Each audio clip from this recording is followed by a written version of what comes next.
All rise. Okay, good morning. Before we start, would you please join me in the Pledge of Allegiance? I pledge allegiance to the flag of the United States of America and to the republic for which it stands, one nation, under God, indivisible, with liberty and justice for all. Go ahead and be seated. Good morning, ladies and gentlemen. Okay, let's just put that out there right away. I am not Judge Spencer. Good morning. My name is Jonathan Hine. I got assigned to this case by the Supreme Court. My home seat is Darke County. So go to Dayton, go up a county, go west a county, and right at the end of the world is where I spend my life. The earth drops off at the Indiana line. But we're here to try a civil case, and I want to thank you folks for responding by showing up, by filling out jury questionnaires, by rearranging your life. It's a strange duty around the world to bring the public in, let them make decisions. In most of the world, we don't trust the public. In most of the world, you have to be educated in the law and experienced to be a decision maker. But the founders decided that the best way to set the rules is to have the public do that. So jury service is how that manifests itself. So thank you for being here. We'll talk more about jury service, how this works. I'll introduce the case to you. But the goal would be to have a jury by noon or so. How that process moves along is always fluid. But we'll need a panel of 10 jurors. And then as we work our way through this, eventually, if you're not in the panel, you can go on and add back to whatever is in your normal routine. To help you get acclimated, let me put some names to cases. You may already know this, but the court staff is available. Chris Fights. Good morning. Mr. Fights' job is to manage me, or to tell me how things work in Adams County, or specifically as the jury to help you know what's going on, go where you're supposed to be going. If there's a security issue, or if he says do this, that, or the other, Chris would be the first person you'd hear from. So lean on him, understand his role is to be bossy. Shirley Thompson has her back to you. There she is. Shirley's job is to make sure what's said is recorded. We call that the record. The record includes documents. For the most part, though, she's monitoring the recording system to make sure that the mics are picking up things. If there ever had to be a transcript of what's said, that's her job. So if she stands up on the top of her seat and yells at me that something's not working, that's necessary. It's good manners. She might stop a lawyer midstream saying, nope, not working, do it again. Don't misunderstand that as rude. It's not. It's necessary. So Shirley's job is the record. Ronnie, where are you? Ronnie's job is to run the court. Court administrator, right title. She's got a lot of years' experience doing the, I'm going to say, back office, the management, the administrative side of things.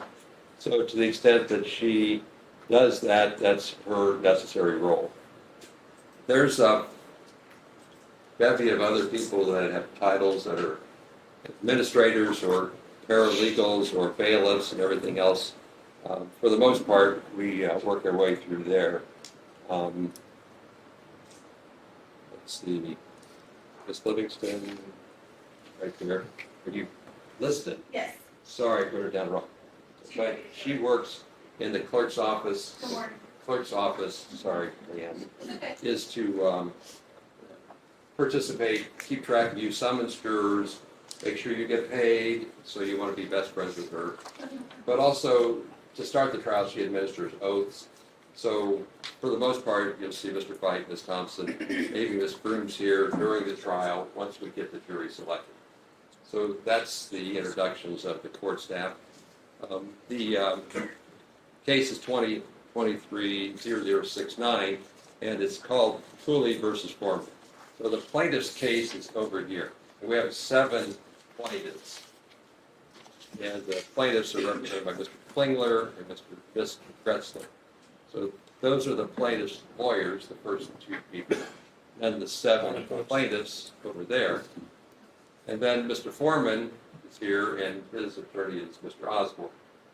That's the second side of the defendant's side of the case. I'll tell you more along the way, but I'm just trying to get you acclimated to who's here and why.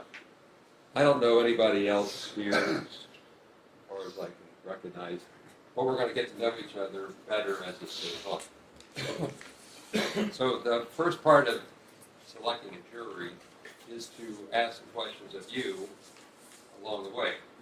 Everybody that's here has to take an oath that when they are called to answer questions, they'll be truthful and honest. So Ms. Liston is going to come up and give an oath to you. If you're a prospective juror, not only the box. We're colored. Sorry.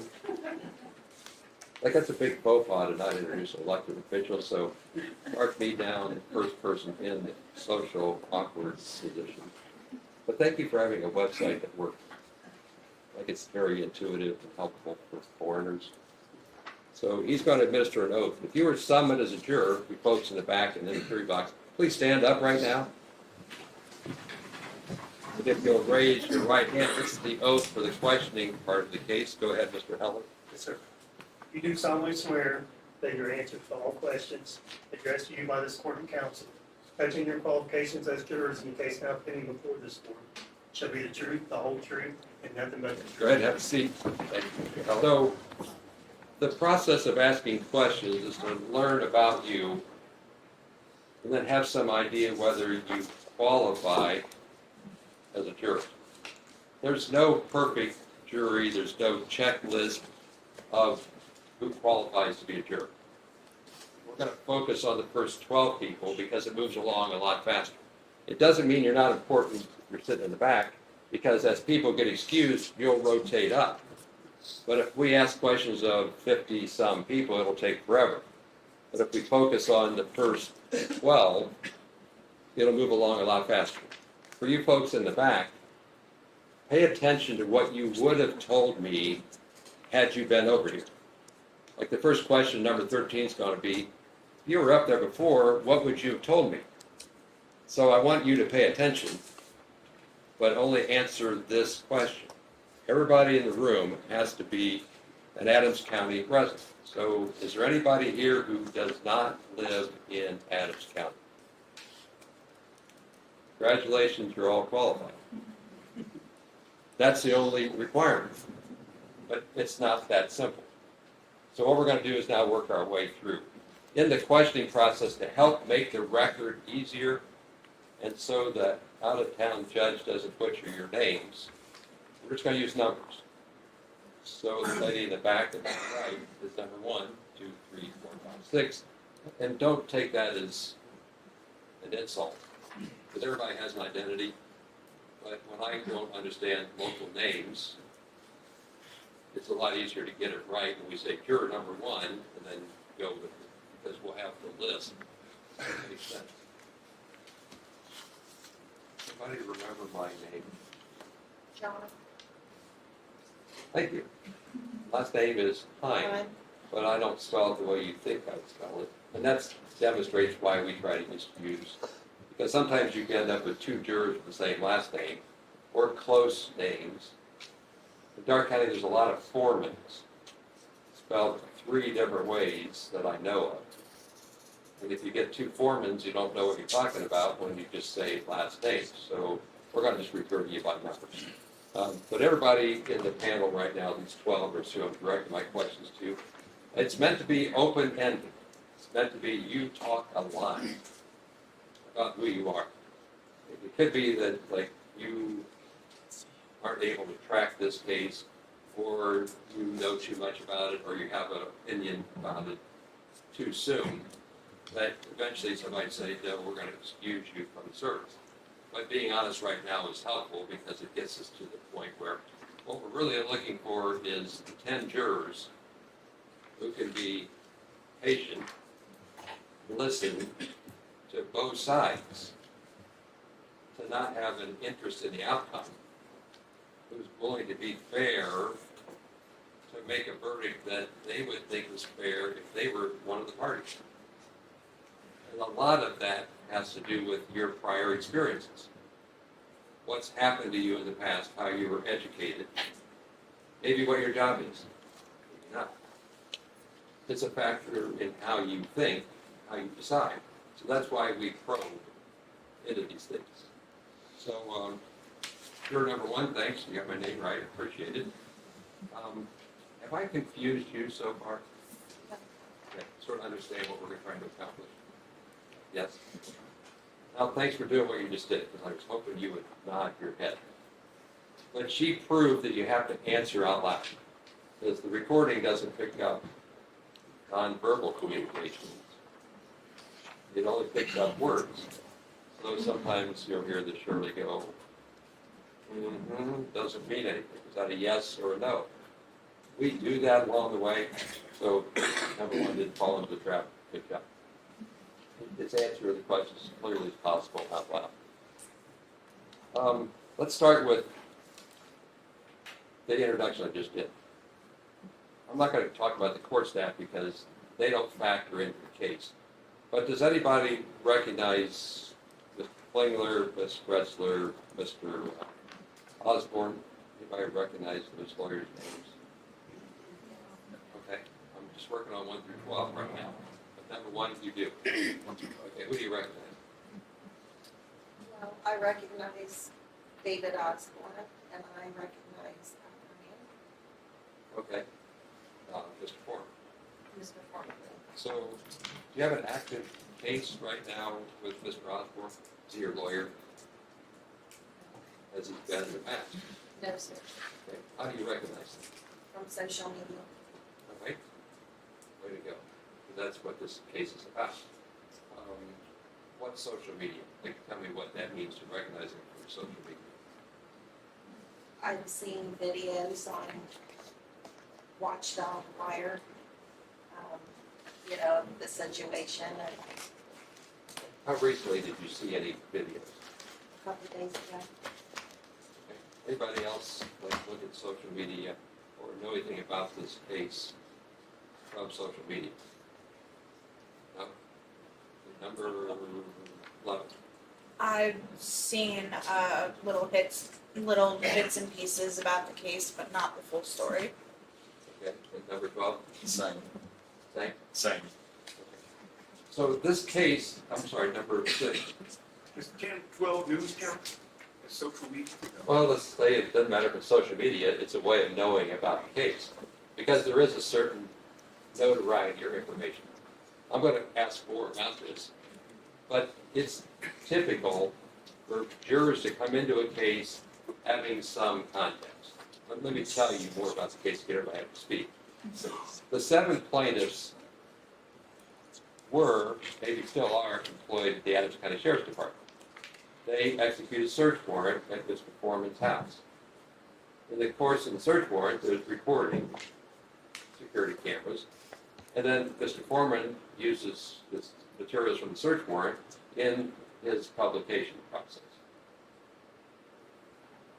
Plaintiffs find offense with that, so they file claims, in this case, for you to decide, which I'm going to call defamation, making false statements or false lights, which is a first cousin. It's maybe not false, but it puts people in the wrong impression.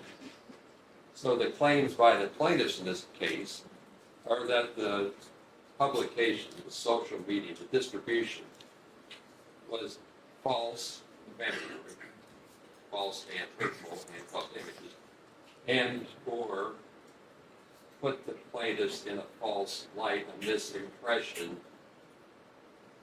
and that's what this case is all about. So if you saw something on social media or on a traditional media site, that's not unexpected. The key point is to understand that's not evidence. The chair next to me right here is the witness stand. The evidence comes from the witnesses. The evidence also comes in paper form. The witness says, yep, this is something. Likely will be, you'll see video. The video then is evidence, moving pictures. So you have to, as jurors, disregard what you think you know about the case from outside the courtroom and decide the case from what goes on in this room. Understand, number one? Yes. How about 6? That makes sense? Yes. Understand the concept. How about 11 Yes. and 12? Yes. Okay, so it's not wrong that you know Mr. Osborne as a local attorney or as introduced in something you saw on your screen. That's expected. What's wrong is for you to decide the case on evidence that's not presented in the room. Everybody understand that? Yes. So, number 11, does this cause you any heart or I'm sorry? does divorcing yourself from what you heard beforehand cause you any problem? No. How about 12? No. Go back to knowing the lawyers. Anybody else know Mr. Flangler, Ms. Gretzler, anybody?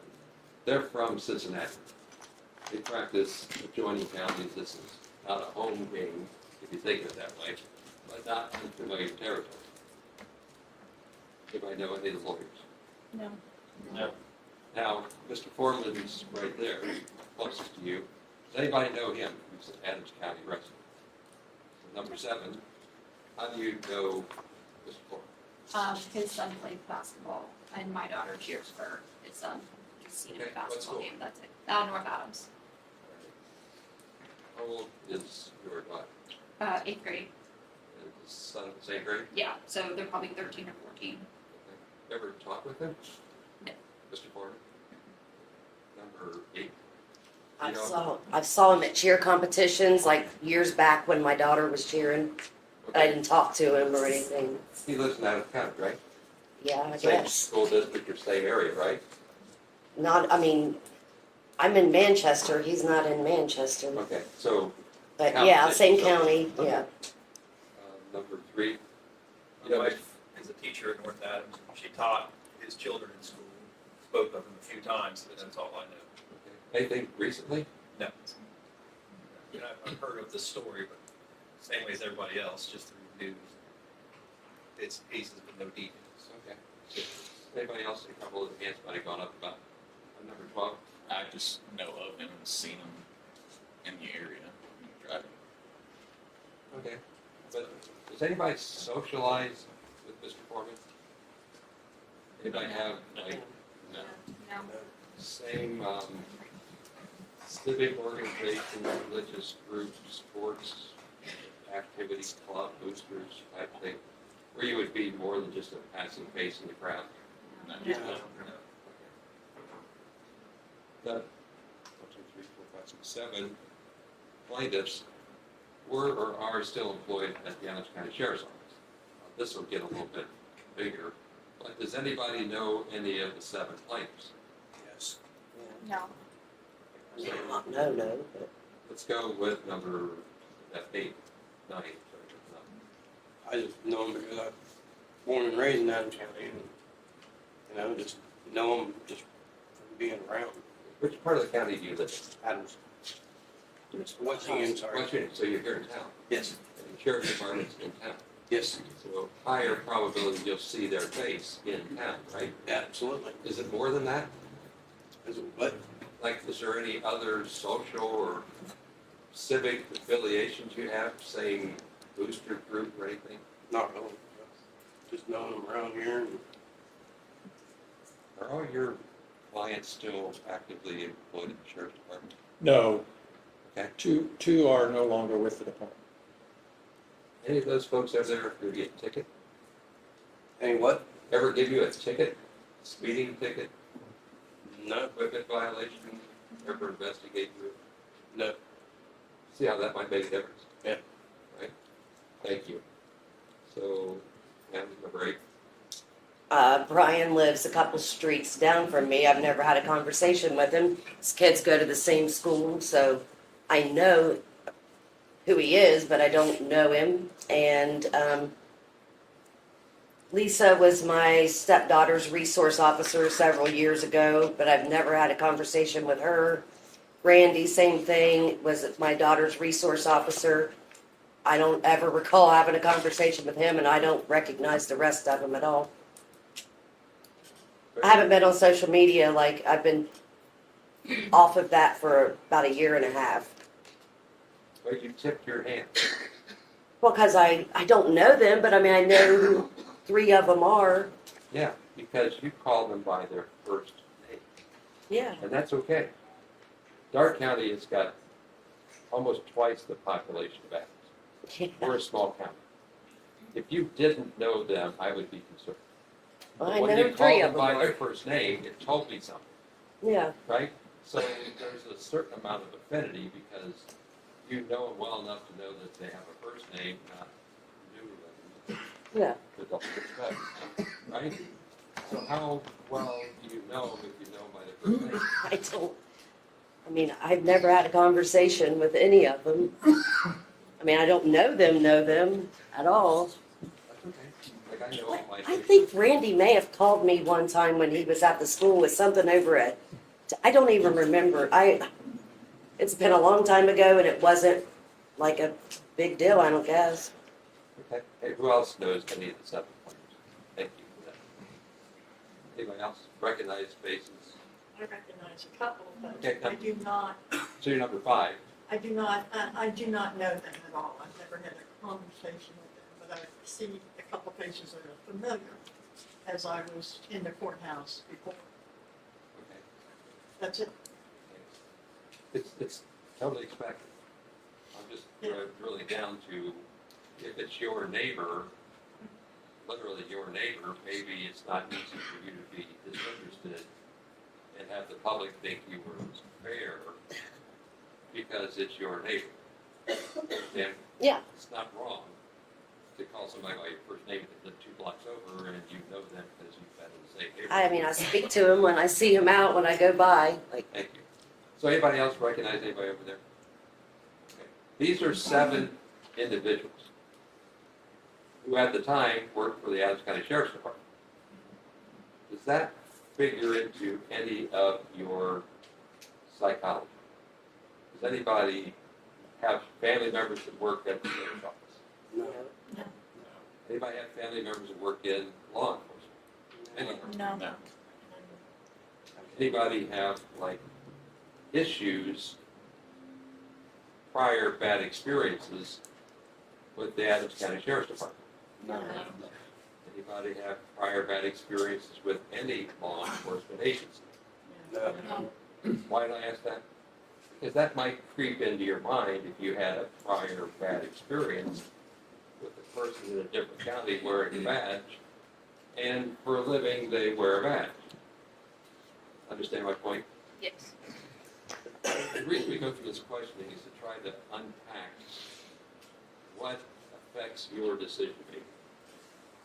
Like I did not have my traditional breakfast this morning. I got a better one. It was really good. Get eggs and bacon. Because I shouldn't eat eggs and bacon every day. So now I'm having like a good food rush. Because there's a good experience in my brain. Does that affect my decision making? It better not. Because I can't afford to let my diet interfere with my duty, and you have the same duty as we go through this, to not be affected by anything besides evidence. Understand? Yes. All this questioning, when the lawyers get up here and start poking at you deeper, trying, is to see whether you can actually set aside prior experiences, your way of thinking, your prejudices, it's okay, your biases, your preferences, we all have them, and decide the case. That's what this process is all about. Understand so far? Yes. Yes. Now, who wants to volunteer something that's going through their mind that they don't know if they can get rid of? Anybody have a gut check so far? Okay. No. So this is where I pick on number 4 just because you've been smiling back there. Okay. So how's this process going for you so far? So fun. Are you hesitant about anything right now? No. Not? No. Good for you. Work on it. If anybody tells you jury service is easy, I'll be surprised. Because during this process, I introduced complicated legal topics by saying defamation and false light. That's just to get you in the door. As it goes on, you'll find that it's much more than that. We'll take it apart and I'll educate you. That's still coming. But is there anybody here that doesn't do well following directions? No. No? Okay. The judge's job is to give you the instructions of law. That comes at the end. I know generally what they are, and so do the lawyers. But as the trial goes along, the jury instructions get refined. And at the end of the case, I'll say, here's the law. Here are the rules that you have to apply. You have to apply. So then I look right now for people who say, I don't follow rules, I make rules. So is anybody one of those people that makes the rules and never follows them? Anybody? No. Anybody a business owner? Have your own business? No. Yes. Okay, so wait. What do you do for a living? I own a crystal shop. All right. Anybody else want it with you? No. Do you decide where everything goes? Yes. You decide where the inventory is? Yes. You decide the pricing? Yes. You run the shop from the door in, right? Yes. Who bosses you around? My kids. In the courtroom, I give you the instructions to educate you, not to boss you around.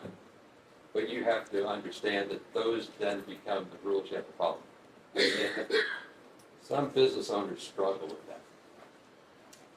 We're in a different field, but their personality is they know they make all the decisions all the time, and then they fight with themselves. Do you think this will be a problem for you? No. Okay. Number 3, you said you own a business. Yes and no. I run my own little business, but I still work full-time in the banking industry. So I'm just kind of starting. I'm starting a business owner. But you don't own the bank. No, absolutely not. At the bank, you follow the policies and procedures and directions, right? I follow them and I help create them, so yes. Okay. So you have input, Yes. you understand how that works. Yes. But then, once you write them, everybody's expected to follow them, including yourself, right? Including myself, yes. Same thing in the courtroom. At the business you're starting, you get all sorts of flexibility and freedom to make whatever decisions you want to and suffer the consequences and the rewards, right? Yep. Let it work that way in the courtroom. Got it? I got it. Everybody understand the example? Yes. Anybody think like it's a problem for them to take the law as given to you and then apply it? Let's talk about sports for a second, like the subject, but the point's the same. College athletes now can sell their name, image, and likeness. Ever heard that NIL acronym? Yes. Where athletes have an image and a likeness, and it's now marketable, and they can get paid for that. Does everybody understand that concept, NIL? Yes. Okay, it's a commodity, right? Yes. So, like, in some respects, you could use that as an analogy in this case. If you don't understand it, then I would be worried. But if you at least understand the concept, that's helpful. What about use of online streaming services? Does everybody have some sort of an online streaming service where they get their education, their entertainment, whatever it might be? Just do it this way. If you don't have one, raise your hand. Okay, so everybody uses Netflix or YouTube or ESPN online or CBS online. Have to understand how distribution works. Yes. That'll be a part of what happens. Again, if you didn't know about it, then I need to know that, because that would be like out of touch with what's common. So no problems there. What about prior jury service? Anybody ever served on a jury anywhere before? So number 5. I served in Texas many years ago when I lived down there. I served on Okay, thank you. Number 6. Yes, I served here. I think it was 4 years ago, there was a mistrial declared. And then 2 years ago, the prosecution didn't like me. No, I'm sorry. Plaintiff's lawyer didn't like me. So he dismissed me. Okay. Interesting that you think they don't like you. Because that's, I'm not saying you say anything wrong. That's the normal impression I always coach against. Because I don't know that any of the lawyers is going to invest enough emotional energy to develop a relationship with you to not like. Instead, what happens is they say, from your perspective, with your experiences, you're probably not inclined to think about my client the way I want you to. But we all take rejection, quote unquote rejection, in a different way. So thank you for showing up. Thank you for serving. And don't take it personal. Because in this process, people are going to get excused. Like you just helped me check off one of my boxes. When I excuse people, I remind them it doesn't mean you're not a good person or that you have a character flaw. It often means that one of the lawyers thought you wouldn't see the case from their perspective. Now, they're both looking for jurors who will look at the case from their perspective, so neither of them is going to get everything they want. Sometimes they're just trying to say, okay, if I get 4 out of 8, 5 out of 10, 6 out of 12, I get half, that's good. And then in the end, I always remind the jurors that the evidence is what you make a decision on, not personality and likableness, things of that effect. So number 6, what you said, I get to check that off, because that's very valid. When you previously served on the first case, did the jury get a verdict? No. The first witness was a detective who mentioned the defendant's prior arrest record twice. And you're doing it, yeah. So when there's a mistrial, first of all, understand this for 2 points. Sometimes evidence comes in, it's got nothing to do with the trial. And the judge says, you gotta ignore that because it's just a distraction. You should never convict somebody for a certain act based upon their prior conduct or their propensity to act. You can only judge a person's actions, not their state of mind or their prior action. That might happen in this case where I tell you, ignore something, it's a distraction, it's not relevant. I can't put the genie back in the bottle, but I can tell you to not deliberate it, not consider it, take it out of your mind. Everybody understand the concept? Yes. End of lecture. Number 5, you said you served in Texas. Did the jury get a verdict? Yes, How long was the trial? one day, Lucky it you. was simple, DUI. Okay. This case is likely to take 5 days. Okay, so when we get to 10, we're going to keep you, we'll be first cousins by the time the week's over. Does being here for 5 days cause anybody any problems? No. Okay, so number 4, go ahead. What's going on this week? Just my job. So I travel a lot for work all Okay. over the country. Number 6, I'm good for today and tomorrow, but I have to get my wife to the doctor. okay, number 1. My father-in-law is in the final stages of dying. I am the primary income for my household, and missing a whole week's worth of work could be detrimental financially to us. Okay, who else? So, everybody is expected to invest in government, invest in democracy. There's no profession that gets a pass. In my experience, the doctors would show up before the nurses. Because we all sort of knew where the work was getting done. So I would get calls all the time, and the doctor, they would just send a doctor. But if the nurse was on the jury list, I'm getting calls from everybody. Because they're the most important person for the most people at that place. At your workplace, you might be the line leader or the shop foreman, or you could be the owner, but to answer your question, the financial hardship I understand. but it can never be a reason. Otherwise, you would only have people that are retired on some sort of like annuity or didn't have to work as responsible. But I need to know that, so it plays for the honesty about that. It's first cousin now. I guess everybody who had issues. Okay. What about life that's distracting them, like right now? Number one. Not on this case, for sure. But is he in hospice care or something right now? Pardon? Is he in hospice care? Yes, it's semen. How many times have you thought about your father-in-law since I started bothering you?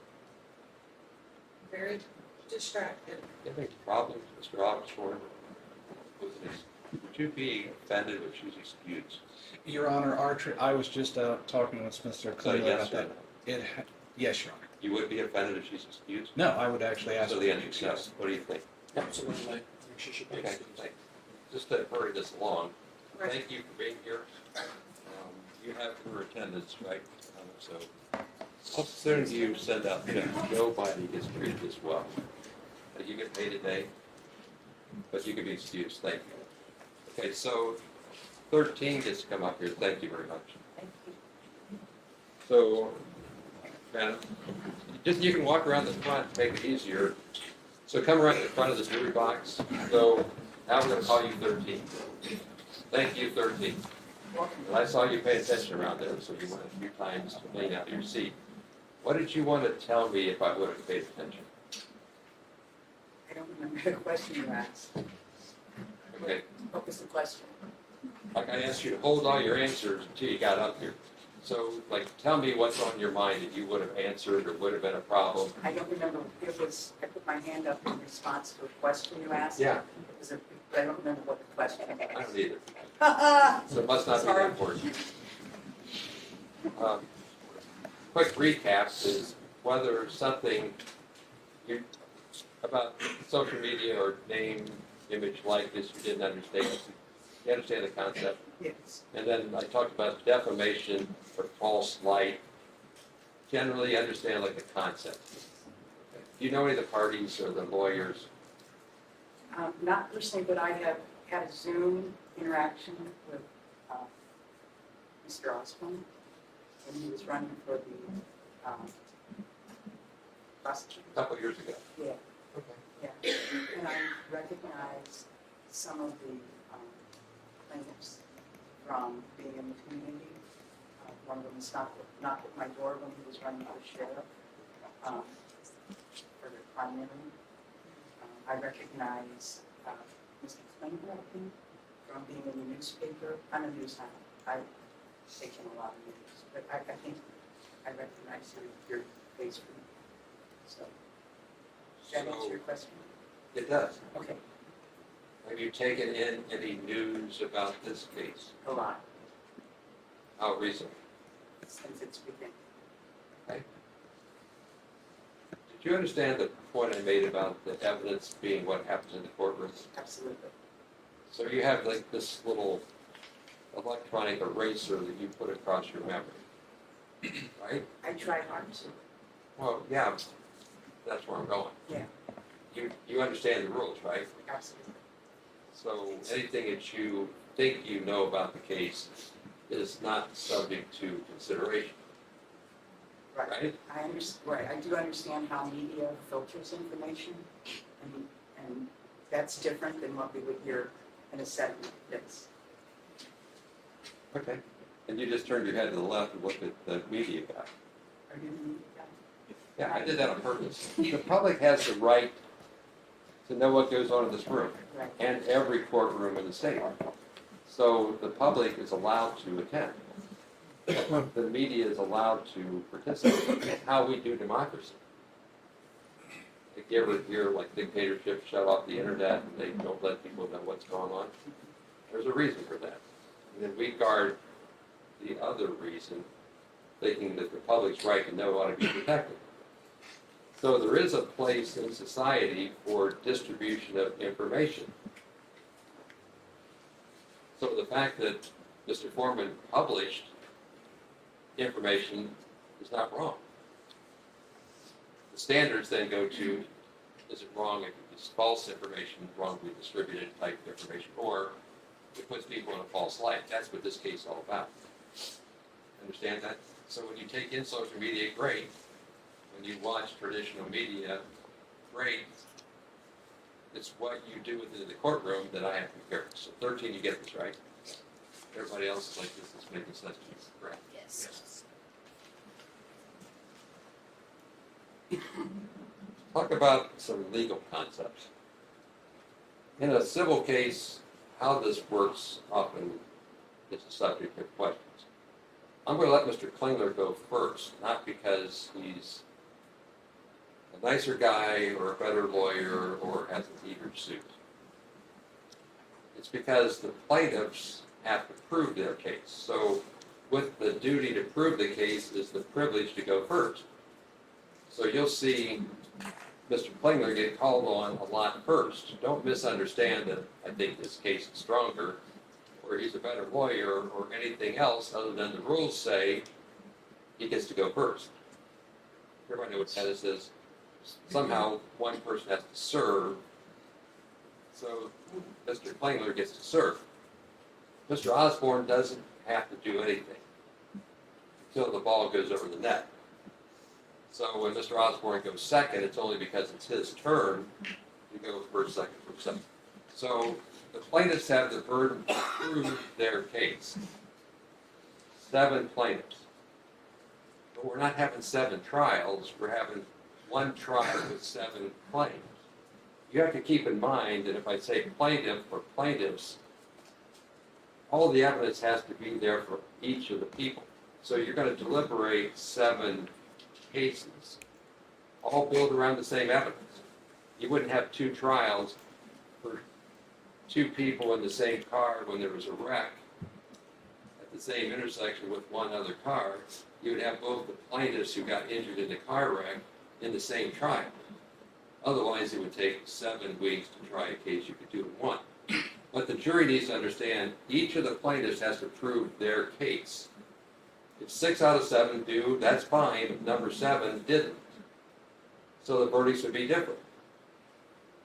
What amount of proof do they have to have? In civil cases, generally you need to know what's called the preponderance of the evidence. We go with law school. Preponderance means you push the scales a little bit in your favor. There's slightly more evidence in your favor than evidence opposed to you. So in the scales of judgment, everything's equal. Plaintiffs, if they don't prove by a preponderance, don't prevail. But they only have to tip the scales a little. Number 6 was in a criminal case. The judge might have said the burden of proof in a criminal case is different. It's beyond a reasonable doubt. Before someone can be deprived of freedom, which the criminal case is all about, the scales have to shift beyond a reasonable doubt. Significantly different. I'm telling you that to help you understand that in this case, the burden is slightly in favor. You convinced me slightly more than the other side. There's a few places where I'll tell you the evidence has to be a little bit greater, but for the most part, just understand now, plaintiffs individually have to prove by slightly more evidence in their favor than evidence opposing them, a preponderance of the evidence in order to prevail. A separate decision for each person. If the case gets to the jury, then you'll find 7 verdict forms. Actually more than that, but think of it, each plaintiff has to prove their case by a preponderance. And you have to keep track of this in your decision making. If 4 out of 7 prevail by a preponderance, then the verdict would be in their favor. If 3 don't prevail, then the verdict would be in Mr. Foreman's favor. Everybody understand that concept? Yes. It's got to be. Yes. Okay. With regard to media and publicity, I should have said at the time to circle back. You're left out of it, like nobody's allowed to record your identity. The media knows, like when they start running their camera, that it's not the jury. we give you a certain amount of anonymity, but you don't get complete anonymity. Mr. Heller has to pay you. So he gives you a voucher with your name on it. And the voucher with your name on it goes to the auditor or treasurer? Yeah, and then the auditor is going to give you a paper to go to the treasurer. So 3 public offices are going to have the paper with your name on it say, pay you. It takes work to get that. But I could never promise anybody complete anonymity. It is what it is. I'm just telling you how it works. In the courtroom, we call it weighing credibility. So let's talk about weighing credibility. If everybody agreed what the facts were, we wouldn't be here. So there's opposing contrary facts. And then you're going to hear opposing contrary facts, and you're going to go, what am I supposed to do with that? I'm going to ask you to decide which is more likely, which is reliable, which is credible, which is believable. And this whole process is about watching the witnesses, looking at the exhibits, considering their communications and their meaning, and then deciding who's more believable. If a witness gets up in the stand and says something that opposes a prior witness, you have a problem. I'm telling you right now, you have a problem. That's why we have trials. We ask you to weigh credibility. Does it sound like something mystical? No, I hope not, because we do it all the time. And you're doing it to me right now. Don't tell me because you break my heart. But who thinks I don't know what I'm talking about? It's okay. That means I'm not a good communicator. But you could have that opinion because you're watching me, you're listening to me, you're considering me compared to Judge Judy or the last judge you had, or your expectations for what a judge does, and you're deciding if I'm believable. And you should. Like, I hope I'm a good communicator. I hope I'm credible. But it demonstrates the point. Because what you do, and I instruct you to do, is watch the witnesses, weigh their credibility. Everybody that testifies is sworn to be truthful. That oath applies to the witness. It does not bind the jury to believe them. Deliberations, I've never been in a jury, so I'm just telling you what's supposed to happen back there. It's a committee decision. We send you back at the end of all the evidence, with the instructions of law, and we tell you to arm wrestle, or discuss, or persuade, or criticize, or analyze. And do whatever it is you need to do as long as it takes to reach a consensus. So like I'm looking for a committee. Everybody been on some sort of committee, right? That's how we do things, right? If you're on the bank policy committee, then you got a bunch of smart people sitting around, don't know what they're talking about, trying to make a decision that we're all going to follow. That's what we do. You're not wrong. No, because sometimes you want people who don't know what they're talking about to learn, right? That's how it works back there. And weighing credibility, like juror number 3 might have a complete opposite take than juror number 9 on believability of a witness. And then you're expected to stake out your territory and explain why you think it's a complete opposite view. And you might realize that your first opinion's not so good. Number 3 might go, oh, no, I like 9. So I'm going to change my opinion. That's what service is all about. So weighing credibility is a big deal. Everybody understand the concept? Yes. Like I'm making really good progress. I'm getting ready to turn you over to the lawyers. A couple more things. Is there anybody who has a conviction against judging others? There are certain faith systems that say you're not allowed to judge. You're not allowed to participate in civic functions. Anybody have that No. religious conviction? Anybody know what Matthew 7:1 is? Judge not lest you be judged. Some places use that literally and say, as a member of the church, you can't do that. So that doesn't apply to them, right? Matthew 7:2, anybody want to take a stab at that? For so as you judge others, you yourself will be judged. I use this on every juror because 7:1 says, judge not lest you be judged in a manner hypocritical, applying a standard to somebody else that you would not want applied to yourself. When you deliberate, when you go back there as a committee, your job is to reach a verdict you can all live with, but it can't be a hypocritical decision that you want to apply to somebody not yourself. You would say, if I was involved in this trial, this would be fair to me. Got the concept? It's not easy. Like number 7, when you served as a one-day trial, would you say it was easy? 5, I'm sorry, number 5. Number 5, you finished. Was it easy? Sorry. No. But you got it done. It wasn't easy, but we deliberated, and that's what it is. We all deliberate and we come to a conclusion, a final yes or no. That's the goal. Yes. If anybody says it's easy, they're misrepresenting the importance of the outcome. Like a one-day trial sounds like it moved along pretty fast, Yes. didn't exhaust you, the concepts were understandable, but the decision-making process takes work. Yes. That's what we want you to do, is take this seriously, not have distractions.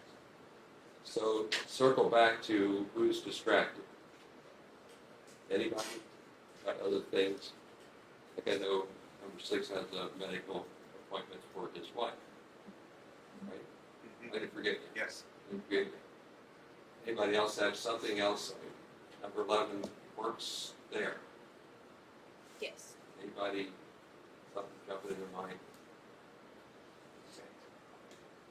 Mr. Klingler goes first just because he's the plaintiff's lawyer, not because they can sides. Go ahead, Mr. Klingler. Thank you, Your Honor. Morning, folks. Morning. Thanks for being here. Judge Hine has done a lot of my work for me, frankly. But I do have a few more questions I'm going to ask you. And I want to let you know that I do voir dire jury selection a little differently than a lot of folks do. I think a lot of times you expect the lawyers are going to ask you a bunch of questions and then they're going to decide, we're going to decide who's good for our case and who isn't good for our case, and then some of you might be excused, and if we think you're going to be good for our case, you have to stay on and you have to be here whether you want to or not. But I think you ought to have some say in whether or not you're here. So the first question I'm going to ask you is, are you willing to have a conversation with me about some of the things Judge Hine talked about, some of the things maybe we haven't touched on yet? Have a conversation with me, and at the end of that conversation, tell me if you think you want to be on this jury or not. Are you willing to do that? Yes. Raise your hand if you are. I appreciate it. Thank you. Now, there's some restrictions. I can't talk to you about the evidence. I can't get into the specifics. But what I'm going to do is get into some of the principles of this case, some of the issues that you're going to be grappling with if you are a jury on this case. So understanding that I can't maybe answer your questions, we're not going to tell you what the evidence is, we're not going to get into a lot of details, but just sort of some of the principles and issues. Are you still willing to have a conversation with me? Yes. Thank you. And at the end of the case, I will tell you, and not the end of the case, the end of my questioning here, mine and Mr. Osborne's, if you tell me that you don't want to be on this case for whatever reason, I'm going to do everything I can to see that you don't have to sit on this jury. Now, I don't have the power to do that solely. Mr. Osborne has a say, the judge has a say, but I have some say, and I'll tell you, if you don't want to be here, I don't think you ought to have to be here. And so I will do what I can if you tell me at the end of this that you don't want to be here. Is that all right with everybody? Yes. Okay. Thank you. Let me pick up on a couple of things Judge Hine asked you and just ask, apologize if you answered this and I didn't quite get your answer, but do any of you know Mr. Foreman personally? Have any of you had a conversation with Mr. Foreman? No. No. Have any of you heard his music? Yes. Yes. Could you raise your hand if you have? All right. And have any of you gone to any of his shows, his live shows? No. Have any of you bought any of the merchandise that he sells? T-shirts, No. has some beer, I think, that has his name on it some places, maybe some marijuana some places that has Afroman's name on it. Anybody ever bought any of that? No. No. I'm too old to remember this, but you're not. Back in the 90s, I think, there was a popular song, maybe Mr. Foreman's first real popular song called something like I Got High, or I was going to clean my room and then I got high. And I've talked to people who really didn't know much about him, and then I mentioned that song, and oh yeah, I remember that song. I think it had some 315 million listens or views on YouTube. Anybody know of that song? Now, some of you have seen news reports and social media postings about this case. Would you raise your hands again if you have seen anything at all about this case on the news? Thank you. So I just want to ask you these questions. Did any of you share or forward any of those posts to anyone else? Any friends on Facebook or anything? Yes, number, I'll refer to you as 13. 13, thank you. We're not using names here, so I apologize. We're using numbers today, so. Tell me about that, would you? I just thought it was really newsworthy. I am a retired teacher. I remember when the song came out, the kids dug it. And so I've shared it with people who share my experience of working with kids. Yeah. It had an impact.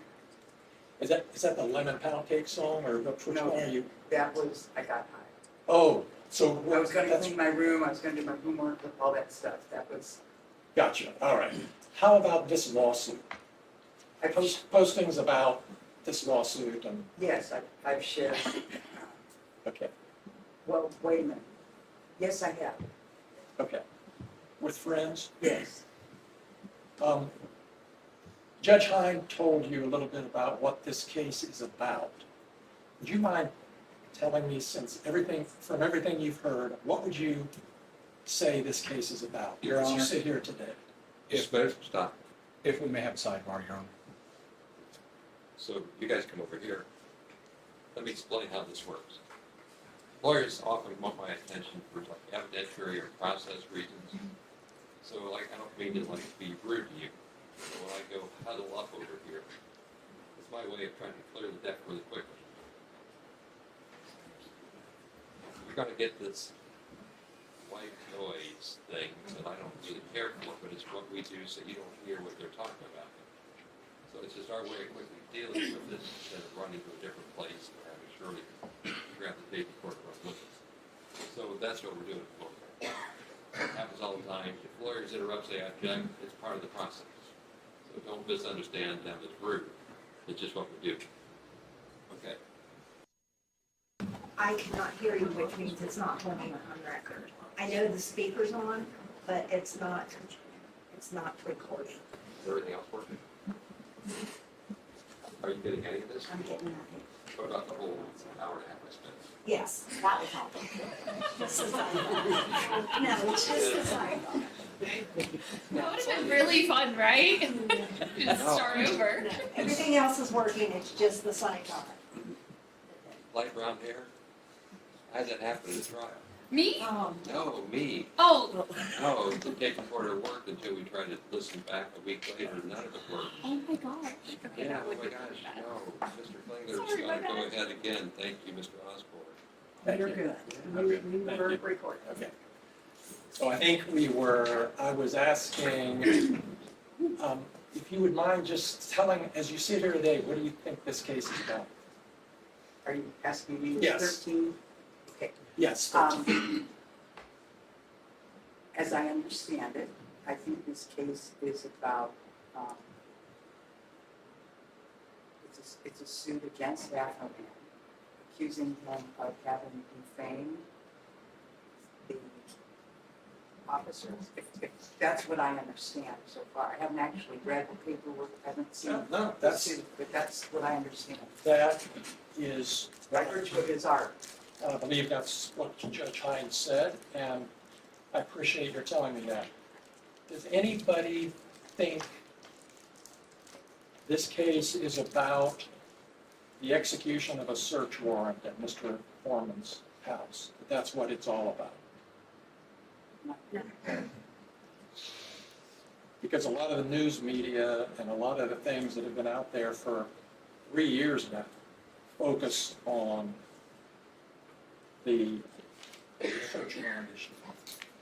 But you'll find, if you sit on this jury, that that is not what the case is about. And so my question for you, and I appreciate it, and for everybody else is, does anybody have any confusion or question about that? This case is about defamation and false light, about alleged, what we claim are false statements that were published about these 7 deputies. Is everybody okay with that? Anybody have any questions about that?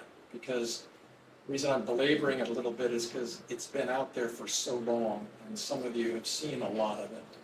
And it's hard to put out of your mind what a case is about when you've seen media for a long, long time. But the case is about defamation. Everybody cool on that? Yes. Has anybody gone on the court's docket and looked at the filings in this case, kept up with what's being filed at the courthouse? No. Yes. I tried, but I didn't succeed. Okay. So Couldn't pull them up? I got lost in the weeds of navigating the court website. I just couldn't get You haven't read any of the motions and things that? No. All right. Thank you. So have any of you got the impression from anything you've heard or read about this case that Mr. Foreman has been treated unfairly by the deputy sheriffs? Can you repeat that question again? I'm sorry. Yes. Have any of you gotten the impression from anything you've read or heard that Mr. Foreman has been treated unfairly by these deputy sheriffs? Number 13, let me hold you for just a second and make sure there's nobody else. Is there anybody else? Because frankly, if you've seen most of these posts, that's kind of what a lot of them imply. At the last couple of posts I've seen over the weekend and the end of last week have implied that Mr. Foreman was being treated unfairly. Okay. Anybody, thank you for that, appreciate it. And I'll get back to you, 13, anybody else, posts over the weekend, posts a year ago, anything at all, that have given you that impression? Because if it has, that's fine, I just want to talk about it. So, let me ask you, we go by 11? Yes. Number 11. Can you tell me more about the impression that you've had from seeing these posts? Just that said search warrant was executed unfairly and things were damaged in the process, and I didn't really read too in depth on it. It was just like skimming, hey, that's interesting, on my way, but that's basically the gist of what I saw online. And if the judge tells you, and if the evidence in this case is all about statements made by Mr. Foreman on the internet about these deputies, and it's not about damage caused in the execution of the search warrant, would you be able, you think, to set aside what you've seen over the weekend and make a decision just based on the evidence that you hear and see in this court? Yes. Thank you. 13, I want to get back to you. The question I asked, now I forget, but I think you remember. No, go ahead. I think you said that you had seen you have had the impression that Mr. Foreman was treated unfairly. I was concerned when the case first hit the news, with the fact that his door was broken down. And that, I saw the videotape of the pockets, his clothing being gone, that they were searching through his pocket. It looked really invasive. Excuse me. It looked really. And I just knew that I wouldn't want that happening to me or anybody I cared about. And so I think warrants need to be executed really carefully. Okay, I With appreciate great that. discretion. Anybody else's trigger, anybody else's memory about what you might have seen or heard about the execution of the search warrant? Okay. Let me ask you this, 13, and I want to ask all of you this question. Do you think it's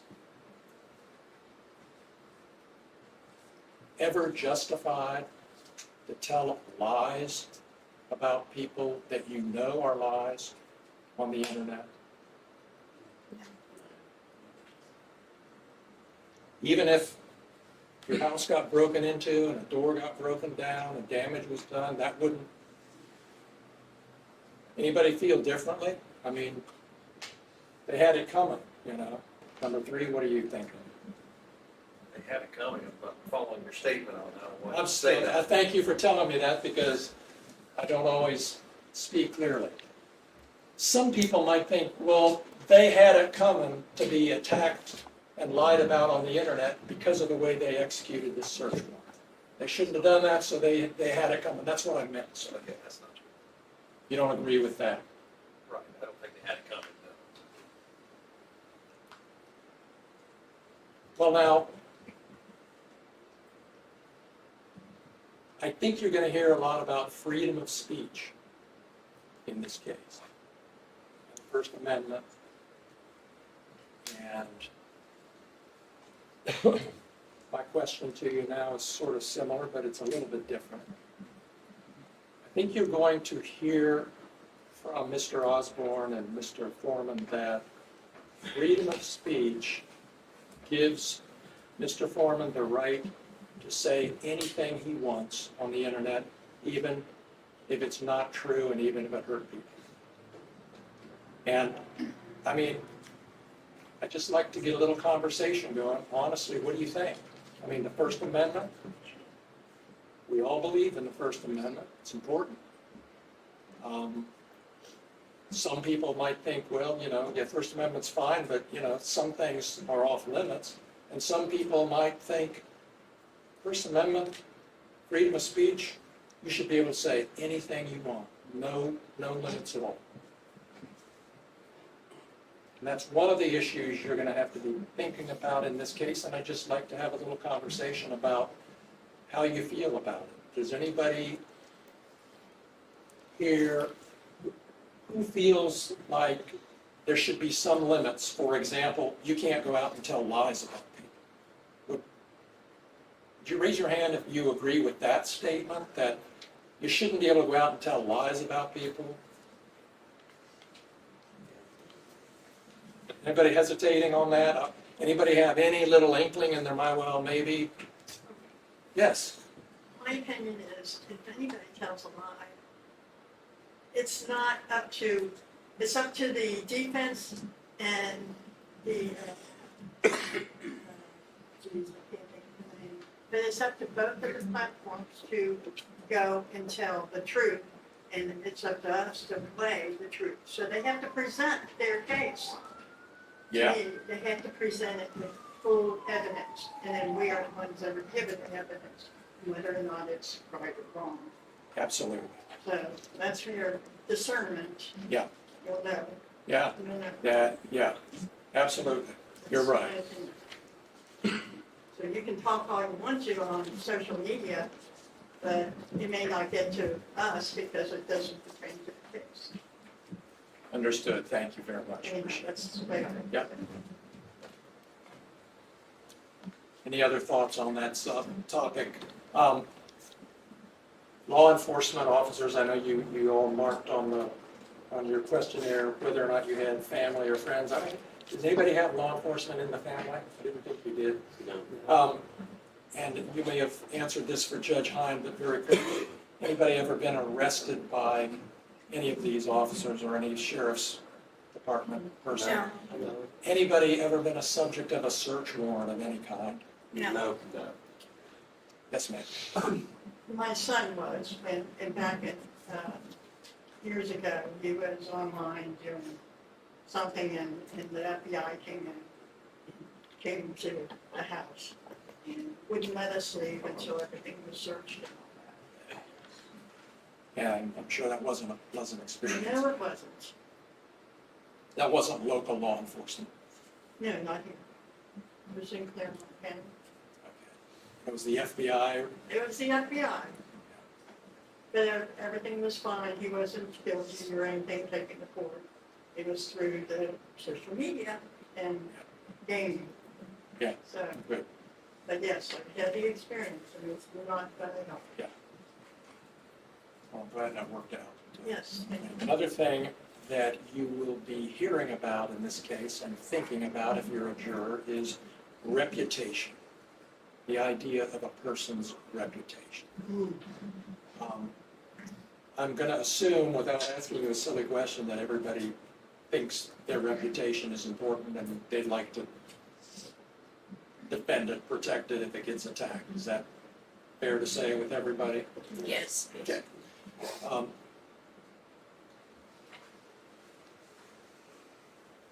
These deputy sheriffs and some former deputy sheriffs put on a uniform and they face the public and they do what they do on a day-to-day basis. And sometimes they arrest people, sometimes they have to tell people to stop doing things, sometimes they do things people don't like, and so sometimes they get yelled at, and sometimes they might even get attacked. So they have to sort of have a thick skin, is the way I look at it, and I think a lot of people probably do. You know, they ought to expect more attacks and jabs and things than an ordinary person, because that's just part of their job. And I think you'll hear that that's certainly been their experience.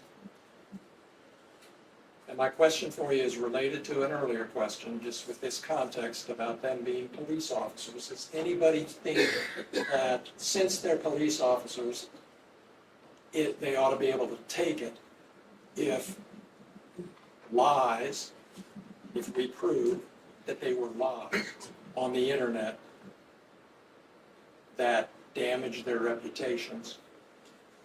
If those are told, if that happens, does anybody think, well, that's okay because they're police officers, they ought to expect? No. Yeah. I see a lot of heads shaking, no. Anybody think maybe they should be able to take it? Thank you. I'm sorry, before Yes. your next question, I really need to use the restroom. I will ask for a break. How much more time do you need? Probably 10 minutes? I can wait 10 minutes. I should have said So- 30, but. I'm sorry. I mean, we can change it to 30. No, you can't. Okay, all right, Judge. I'll, Range. thank you for reminding me to move along. Go ahead. Uh, The last topic really I want to talk with you folks about is damages, which is what this case is about. In a civil case, as you know, nobody goes to jail, nobody gets a criminal record, nobody gets a fine.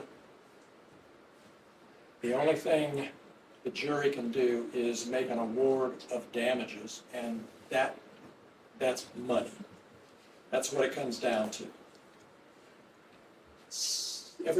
Most cases have two kinds of damages. Economic damages, that's like doctor bills you had to pay, and property that was damaged, and economic damages come something with a price tag, something that money can buy. And then there's another kind of damages called non-economic damages that you'll learn you can award.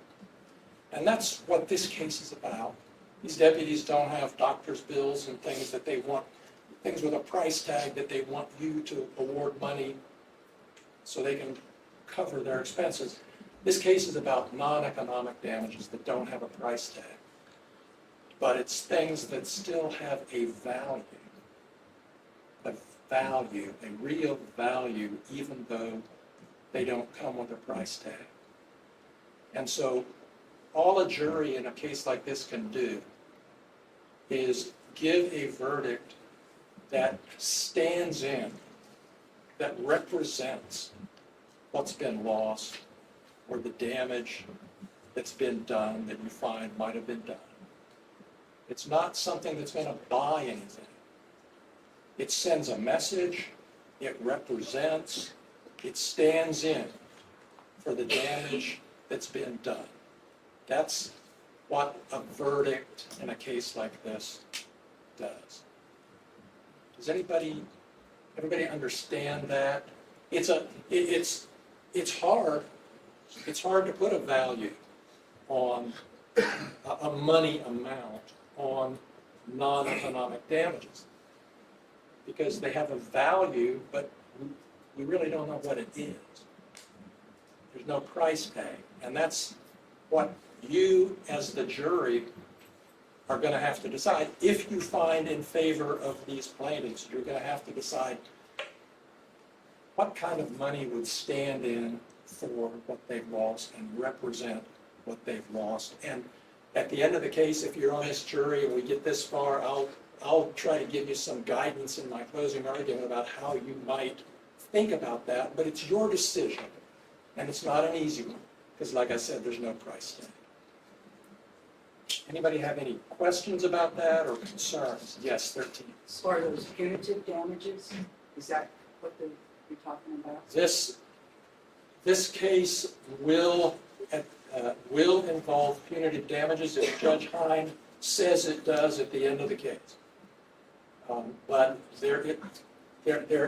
it's a possibility right now, the way things stand, that you would be asked about punitive damages as well as what we call compensatory, which is the non-economic. So that's a separate category. Thank you for bringing that up. I wasn't going to bring that up. But punitive damages may be appropriate in a case where a person acted with particular malice and ill will. And that is an issue that we expect the evidence to establish, and we'll see where we stand at the end of the case with that. But thank you for bringing that up. That's separate from the non-economic that I was talking about a minute ago. It's a separate category of damages. Punitive damages is really meant to punish bad behavior. Non-economic damages that I was talking about are meant to make up for what has been punishing lost. the defendant. Yes. Punitive damages are punishment. Compensatory damages or non-economic are loss of reputation, personal humiliation, emotional distress, those things that don't have a price tag but have a lot of value. I think I'm close to my 5 or 7 minutes.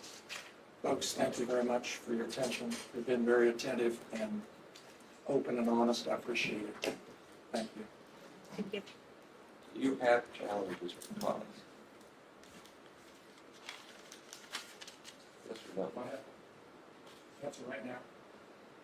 No. Step back. Okay, so here's the morning parade. these 12 people over there like ought to go to the head of the bathroom line if you folks don't mind. So as fast as we can, because the quicker we get through this, the sooner everybody goes home except the ones we need. So like you folks step out real fast, go. We're gonna give you like a 30-second head start. Let's go ahead and get settled in. Thank you, Mr. Klingler. And we'll let Mr. Osborne go ahead. He's got the same like 30 minutes to get us going. So go ahead, Mr. Osborne. Thank you. Ladies and gentlemen of the jury. My name is Attorney David Osborne, Jr. In this case, I represent Mr. Cole. I'm going to ask a couple of the questions starting out that our Honorable Judge Hine asked. First one being is, do any of you know me? I know number 13, you know me from when I ran for prosecutor. Does anybody else know me? Anybody else been represented by my office? Does anybody know my secretary, Abby McCorkle? No. Shelby Hull, my other secretary? No. My wife's a teacher. Does anybody ever interacted with her, Martha Osborne? No. What about my brother? He's a teacher also, Clayton Osborne? No. Okay. So, when we look at jurors, we're trying to find a juror that would fit the case. The first thing we want to do is make sure that there's no conflicts. Hence why I ask if you know who I am, if I've represented you. Because, well, perfect example, if I was on the other side of a case, you might think a lot less of me than if I was on your side. So we would want to take that into account. Now, Juror 13, you knew me from when I ran for prosecutor. Has that influenced your opinion about this case any at all?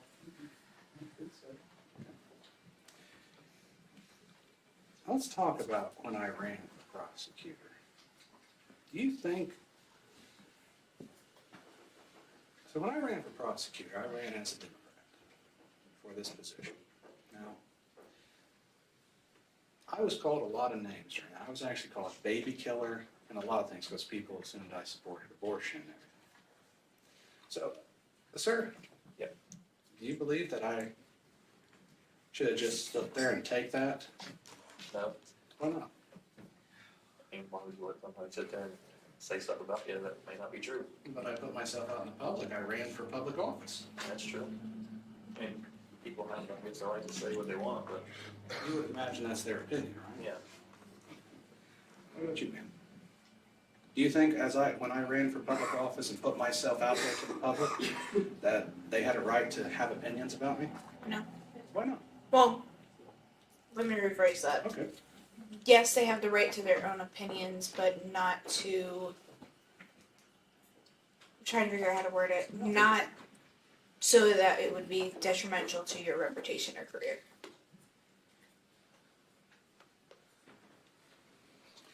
Well, let's unpack that bit. How would that change if you were the President of the United States? What do you mean? People say harmful things about the President all the time, don't they? Yeah. Should he sue everybody that says something to him? That would be impossible. So when I talk about the freedom of speech, and I refer to the First Amendment of the United States Constitution, do you know what I'm referring to, sir? Yes. When was that amendment, or I should say, when was the first one, amendment number 1, first, when was that passed? Well, I couldn't give you the exact date. 1776, I don't know. A long time ago, right? So, do you believe that each person is different? Like the president is in a different position than, let's say, someone such as our bailiff? Yeah, that's fortunately, yes. We all like to be equal, but yes, it's not always the case. So, you would agree that public officials kind of are held to a different standard then than just a normal person? Yeah, I believe so, yes. And that would have applied to me when I was running for prosecutor because I was making every bit of my life known. That's true. Do you agree with that, ma'am? I agree. So, would that explain why I couldn't sue him? It's not fair, is it? No. But it does make sense. Yes. So, we all understand now why Richard Nixon was called Tricky Dick. It was a nickname we all did at the time. I mean, we've had numerous ones today. So if public officials are held to a higher standard than a normal person, can you take that into account during this case? And I know Mr. Klingler talked about malice and ill will. Would it surprise you guys, specifically you, ma'am, to know that that is not the standard in this case when you talk about a public official? Not sure. Okay. What if I told you that for a public official, there was an actual term called actual malice that is even more than just ill will? Would you have a problem applying that standard to a public official? Would you let your emotions, let's say someone said something extremely derogatory, such as calling me a baby killer. If that was their legal right to do that and criticize me, would you have a problem finding not guilty for that? So, I don't know, I don't understand the question, I guess, Let me tell you a story, I think that illustrates. okay. I had a lot of cousins that went to Vietnam, and they all came back. And I remember sitting down, talking to one of them, and he said that the biggest thing he remembered is getting off the plane and being called baby killer. And I always asked him how that made him feel. And the answer always shocked me, because he said he had no problem with it. He said he was fighting for that right. That's what our country is the right of freedom. Hmm. Not absolute freedom, yes. But, so does that illustrate more of the point? Right, I agree with that. You have your opinion? And you agree that some people would present their opinions as fact, Yes. such as calling me a baby killer. Can we prove that wrong? Yes, not like we're actually stealing children from their home and killing them. I should have thought of that during the election. Now, this is a really stupid question, but I gotta ask it. Mr. Klingler has mentioned that Mr. Foreman might have an alcohol named after him or a marijuana strain. Does that affect any of you guys? No. And I'm gonna tell you why I asked that. So you guys are like, what would you? My grandmother, who has passed on now, was a diehard Baptist. And if she ever caught me drinking, I know exactly what would happen to me. Because she was like, you don't drink. And so that's why I asked that question. But some people hold that belief, like my grandmother. So now you know why I'm asking questions. Because I want us to have a dialogue. I want you guys to understand why I'm asking questions, because some of the questions come out of thin air. And I don't want you guys to be confused. You have to forgive me, I take notes as we go to ask my questions from, especially as defendants. We talked about a sports analogy called NIL. I'm going to be honest, I don't know what it is. Sir, do you know what that is? A sports analogy? Yeah, it's something about name, image, likeness. I'll be honest, I don't watch sports, so I don't know that much about it. Would it surprise you to learn that this case is nothing about a person's image and use of it? Yeah. Would it also surprise you to know that as a public official, like when I ran for prosecutor and made myself a public official, I had no legitimate right to my image? I'm sure I understand what you mean, legitimate right to your image. I will rephrase that. That is a good point.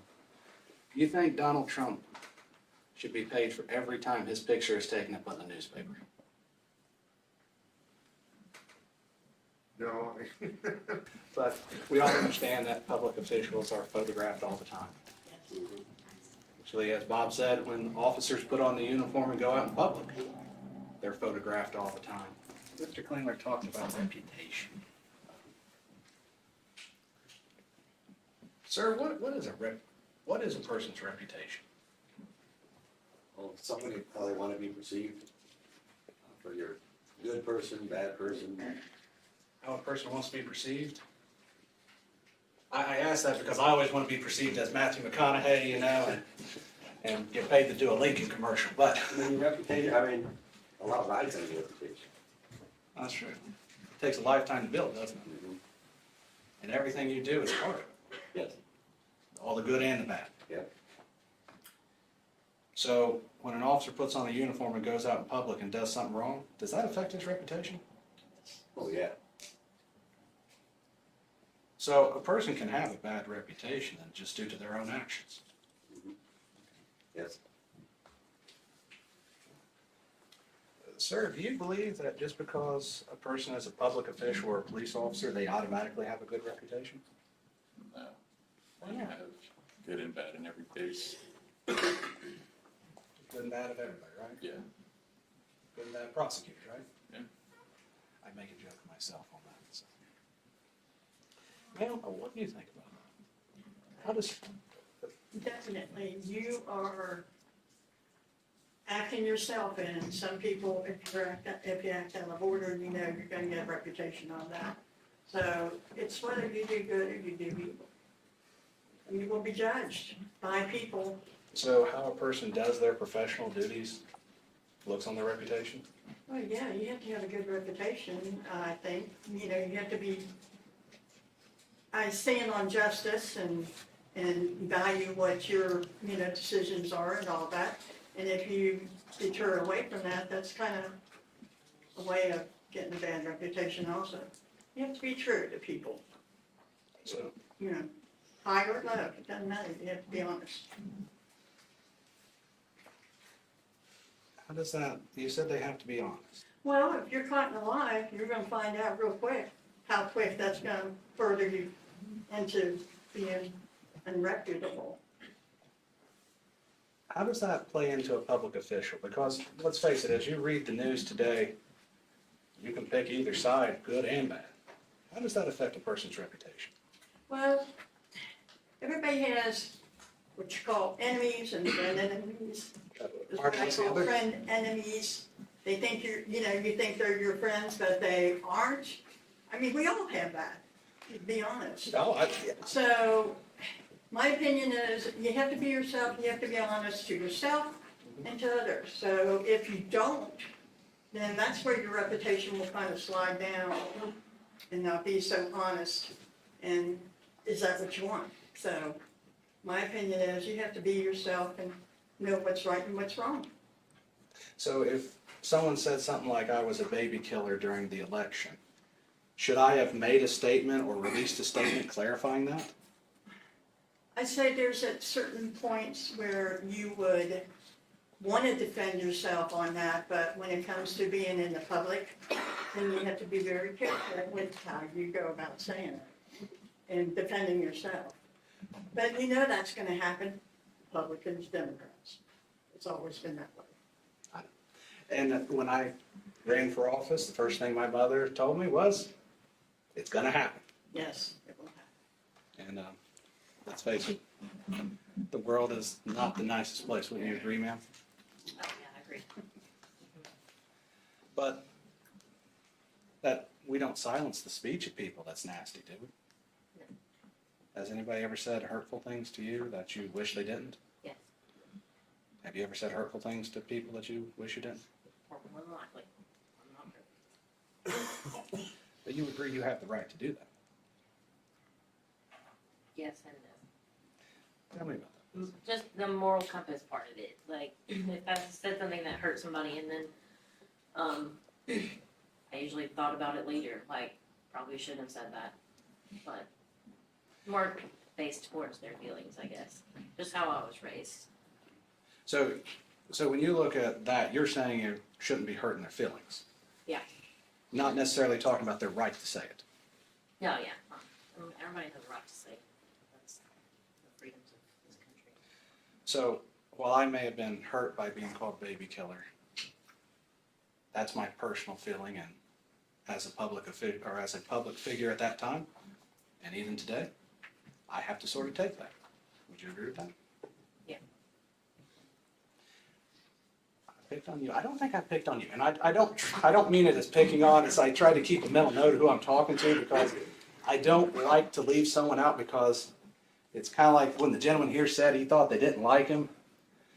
Just because I don't talk to you doesn't mean I don't like you. But I'm going to cover something here. It's completely off topic.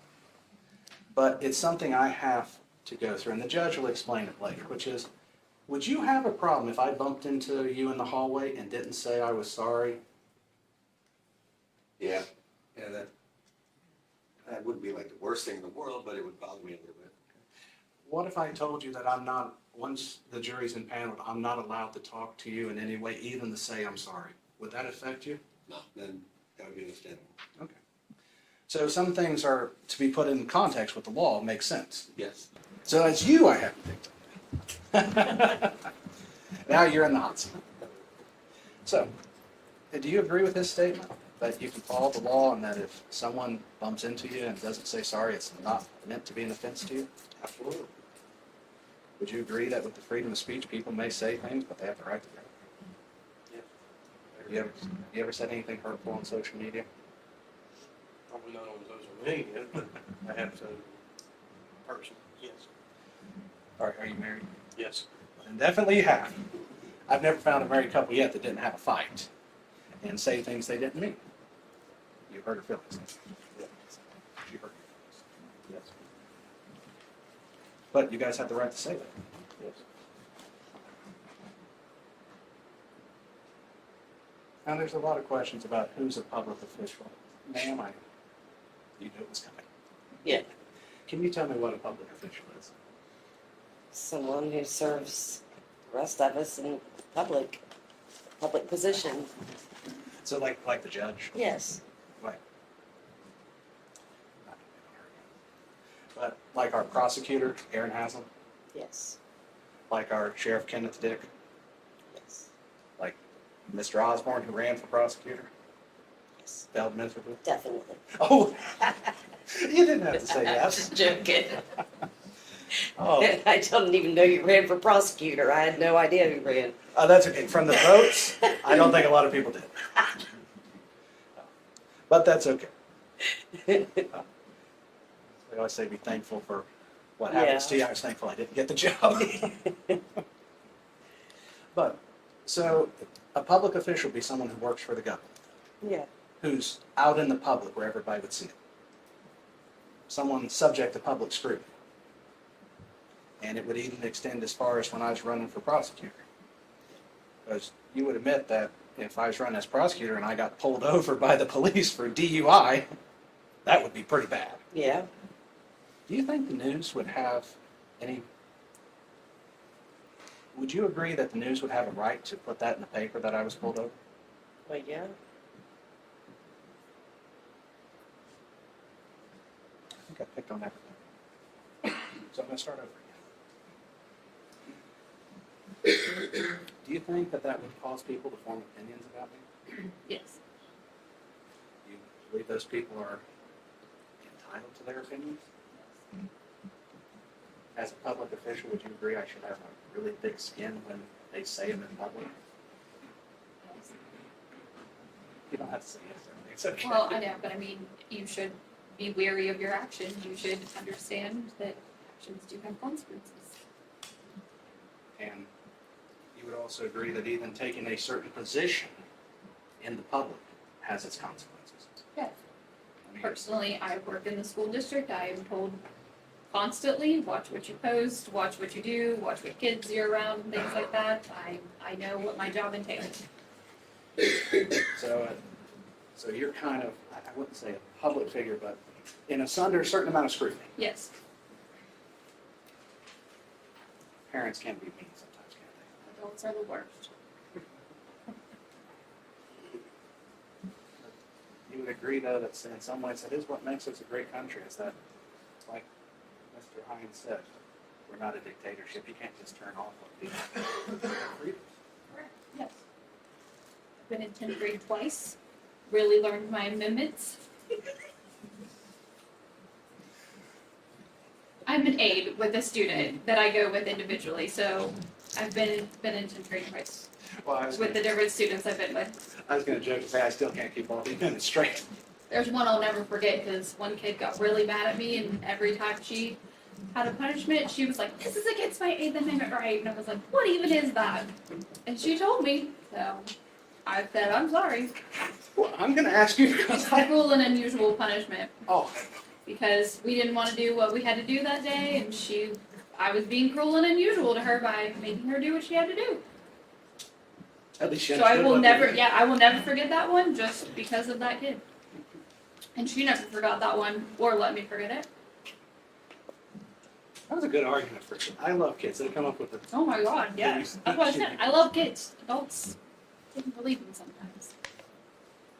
Start wrapping it up. Probably doesn't help my case. There was a talk about damages and non-economic damages. How would you guys determine what a person's reputation is worth?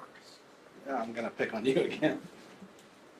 Well, it's not, I guess it's collaborative of everybody, but every juror is gonna have a different opinion, so we have to come to a conclusion, majority. But, or just make sure everybody is on board with that, but,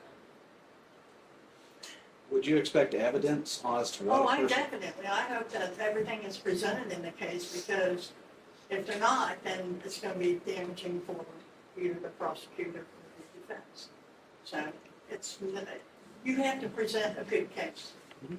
And that's the only way, is to have the evidence and present it well. Okay. And then that's for us to decide whether or not it was presented well or not.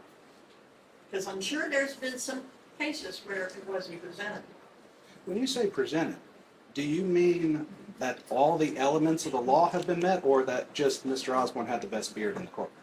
No, if it's on defamation, then it should be paid, every amount of information that you can get that was presented well and was checked into, presented So to you, the jurors. so you would want to see the evidence of what was said, why it was wrong, how much the damages are worth, stuff like that? Well, I expect everything to be coming, to be able to presume the amount of money, everything has to come in accordance with the evidence stated and how we present it. I mean, it's gotta be, if it's on defamation, then we would know, right? If it was, you know, excuse me. No, that's it, take your time. It's just that evidence has to be brought up and we have to know what is right amount. And if it's false, we have to know the evidence and whether or not it pertains to defamation. You see what I mean? Yes. Yeah. And so, sir, you would agree with her that you have to see the evidence and it have to meet the elements? Yes. And even as they're public officials with a higher bar than this lady here, they would have to meet that high bar? Thank you, guys. Challenges for cause? No, thank you. Okay, great.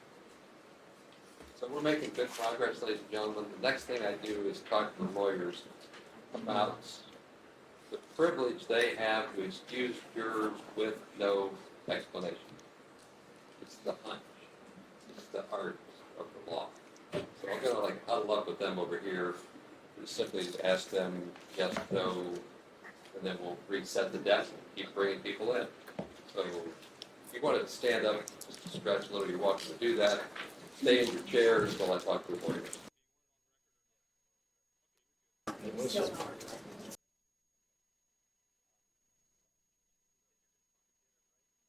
Okay, have a seat again.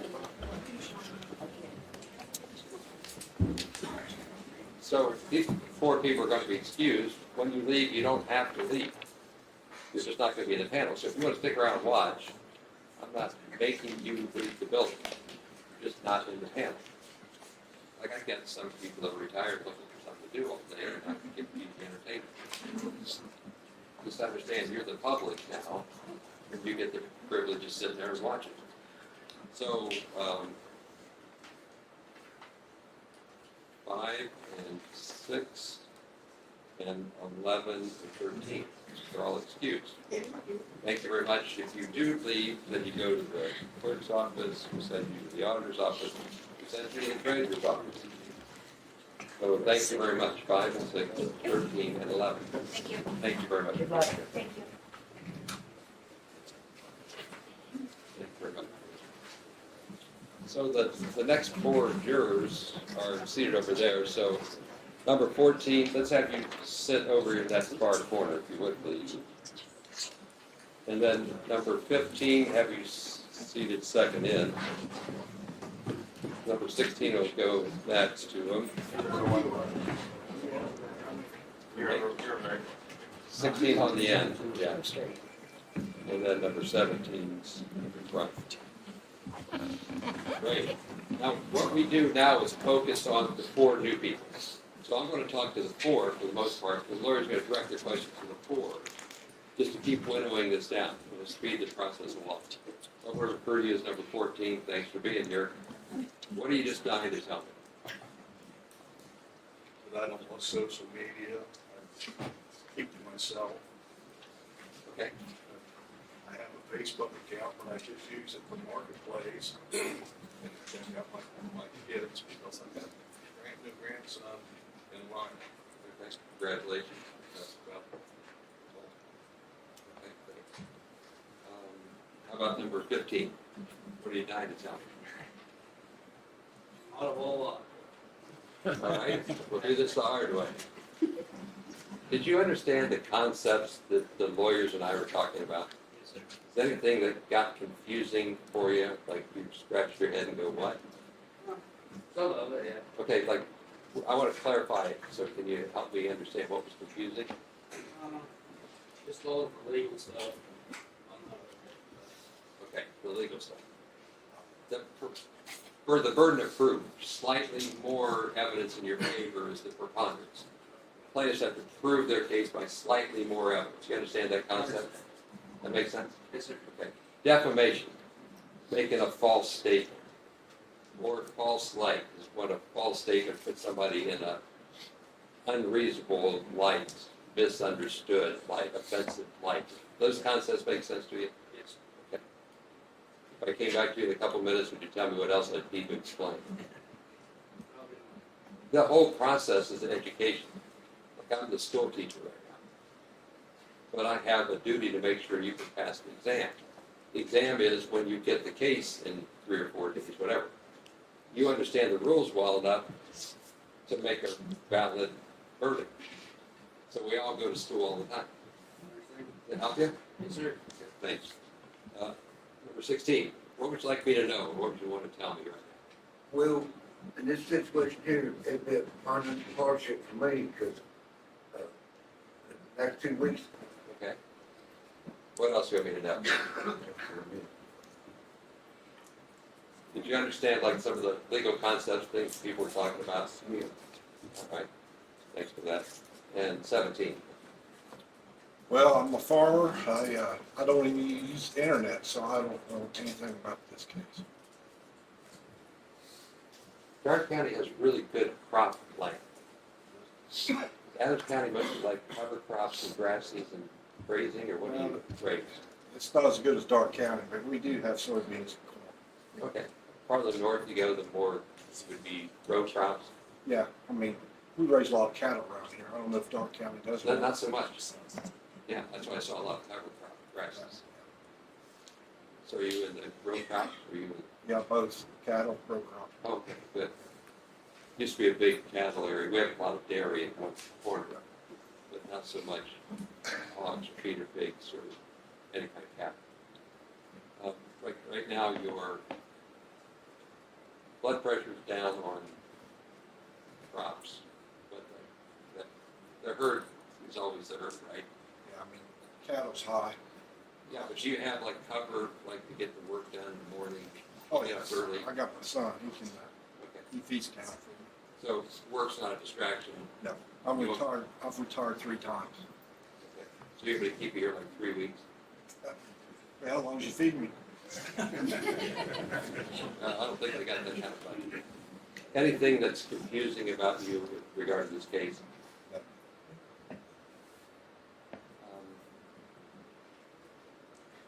So, Mr. 14, I can see you watching, right? You're paying attention to everything. Is that like normal for you, Yes. right? Watching the lawyers? It's watching everybody. Yeah. Which one of the lawyers is ahead? Not started yet. You really believe that? You're really right. But you've been watching, right? Correct. You have impressions from using your eyes, right? So far, yes. Yeah, I want you to. I'm looking at you to say what you're doing is what you should do. Correct. We want jurors not just to use their ears, but you have to watch people's impressions. You're doing it with me right now, I'm doing it to you right now, we should. So when I ask you who's ahead, it's to point out that you do constantly get information. But if you're deciding not who's ahead, you're doing it right. You're waiting until it's time to deliberate. But you are using your eyes, right? Correct. You didn't take the track. All done. So 15, are you watching, paying attention, it's working for you? So it is. Okay. Any problems with what you've seen or heard? Sure. Okay. So Mr. Kling is going to direct this question to you forward again. It'll be less time. I'm going to speed this up as it naturally can. So go ahead, Mr. Klingler. Thank you, Your Honor. Hello to you new folks. You were listening to my questions earlier, and I just want to ask all 1, 2, 3, 4 of you new ones. Is there anything that you remember that stuck out that you would have answered differently, or that you that got your attention about some of my questions about, for example, freedom of speech and whether people should be free to tell lies on the internet about other people? That's kind of important for me to know what your feelings are about that, one way or the other. Mr. Number, are you 14? You're 15. You're shaking your head a little bit. What do you think? I don't think it's probably let everybody know. On the internet? Yeah. What do you think about that? Telling things about other people on the internet? Some people just talk about things they don't even know what they're talking about. Yeah. Do you think it's possible for somebody to be really injured, hurt by lies? Sure. What do you think about that, number 14? 14? What do you think about that? Well, there's cool things to be said on the internet, but you should check into what's being said. Try to find the truth. Yeah. You might have answered this. Have you seen any of the stuff on the internet about this case or anything? How about the rest of you 4 new ones? Mr. 15. 15, what have you seen? I've seen things on Facebook, all the news, and everything about it. Do you think you have an idea from what we've heard today, from what you've heard today, about what the case is really about? I mean, I know you said the legal stuff, and the legal stuff is hard for everybody, even the judges and the lawyers, but as far as what the case generally is about, you think you got an idea? Do you think you would be a good juror on this case? I'm partial to one side.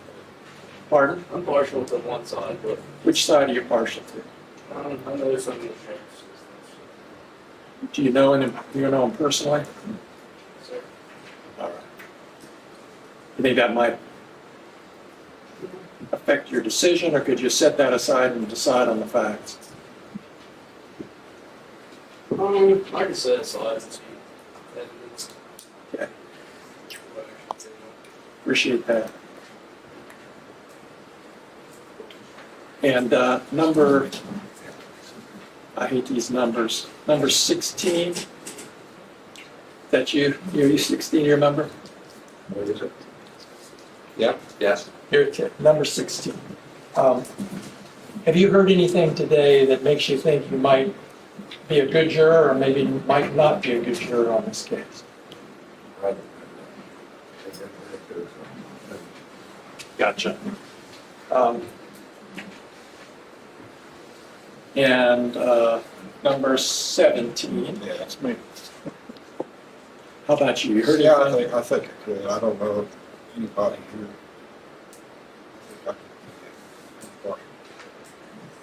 I see here on your form, you wrote down, hope you don't mind me sharing this.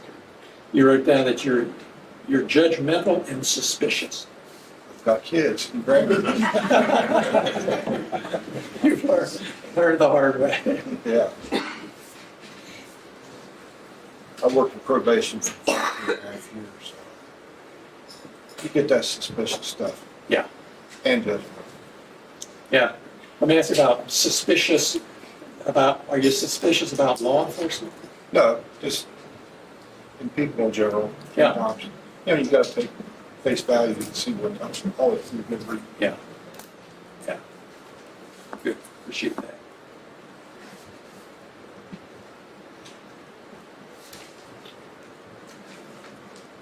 I told you I'd ask you this and I forgot, but other than what we've talked about, is there anybody right now who thinks they just do not want to be on this jury? You, sir? Anybody else? And while I've got you here on the spot, can you say a little more about why? Well, I just don't, Dr. Benjamin told us about I don't want to make mistakes about that. You'd be uncomfortable making a judgment about anybody? Yeah. Yeah. All right, I appreciate that. Thank you very much. Thank you all. Down 4 o'clock. Yeah. We'll get on here later. Go ahead, Mr. Osborne. Thank you.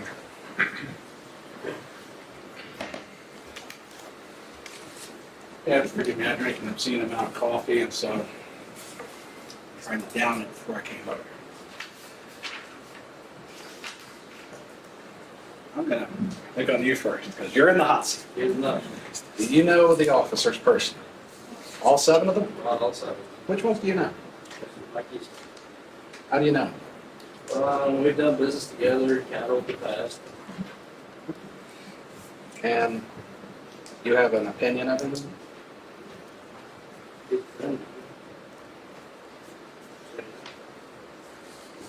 He's your friend?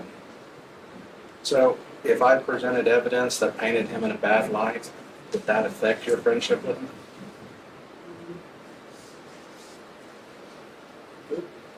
What was the answer? It could, Your Honor. It could.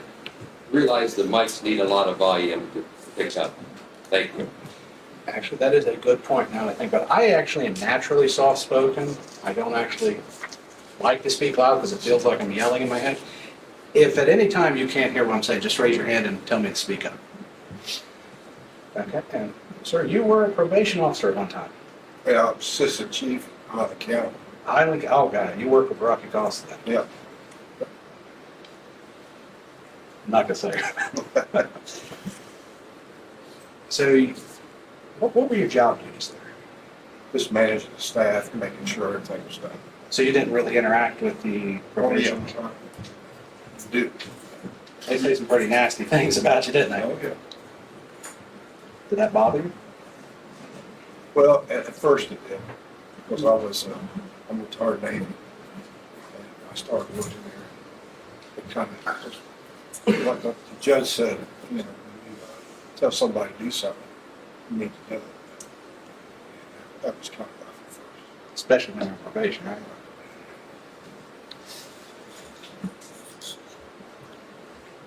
Did you ever think that those people didn't have a right to call you names like that?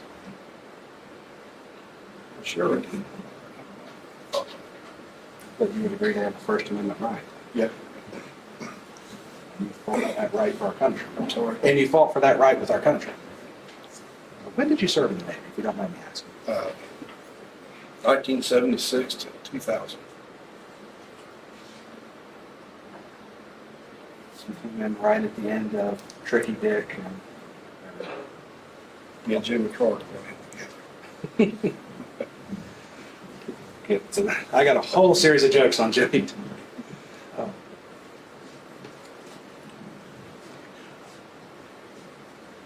Number 14. I'm trying to keep it straight in my head.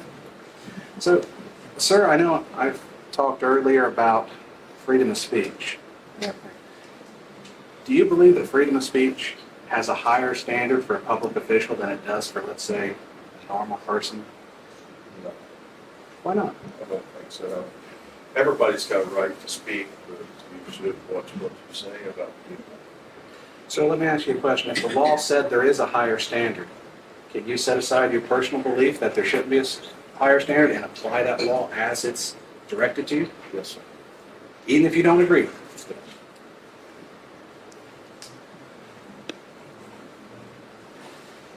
Number 16, you've said you don't like passing judgment on a person.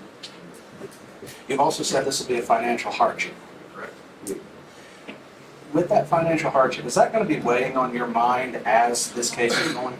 Yeah. Would it be safe to say that, as you said, you have to work to make your rent, that as this goes longer, it's going to weigh even more? Yeah. Will that affect your ability to pay attention at trial? Yeah, because I've been worried about paying premiums. So your mind's going to be elsewhere. And what kind of cows do you have? Just crossbred. Crossbred Angus? Yeah. Angus, worst name counseling, probably goes for every fence I ever made. Yeah. And your son's taking care of all that? Nothing? How did you do with the soybeans this year? I'm sorry. How'd you do with soybeans? I got, Not very good. The crops were bad last year. I don't know what you mean on that. Hopefully this year's better. Yeah.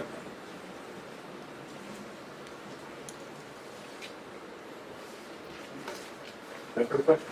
Challenges for response. That's sure.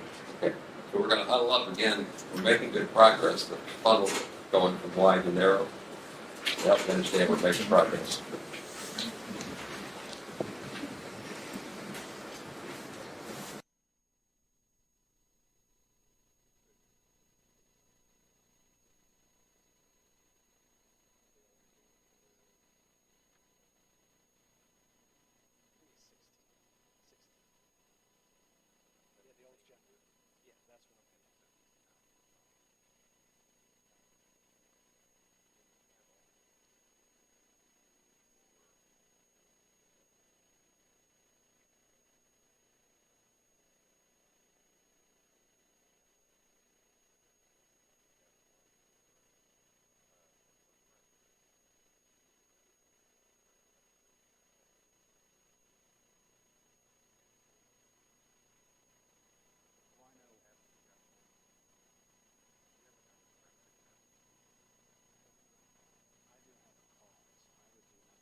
Okay, 16 and 14 are excused.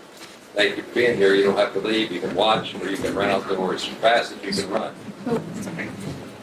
And I need number 18 in that corner, please. And number 19 in that corner.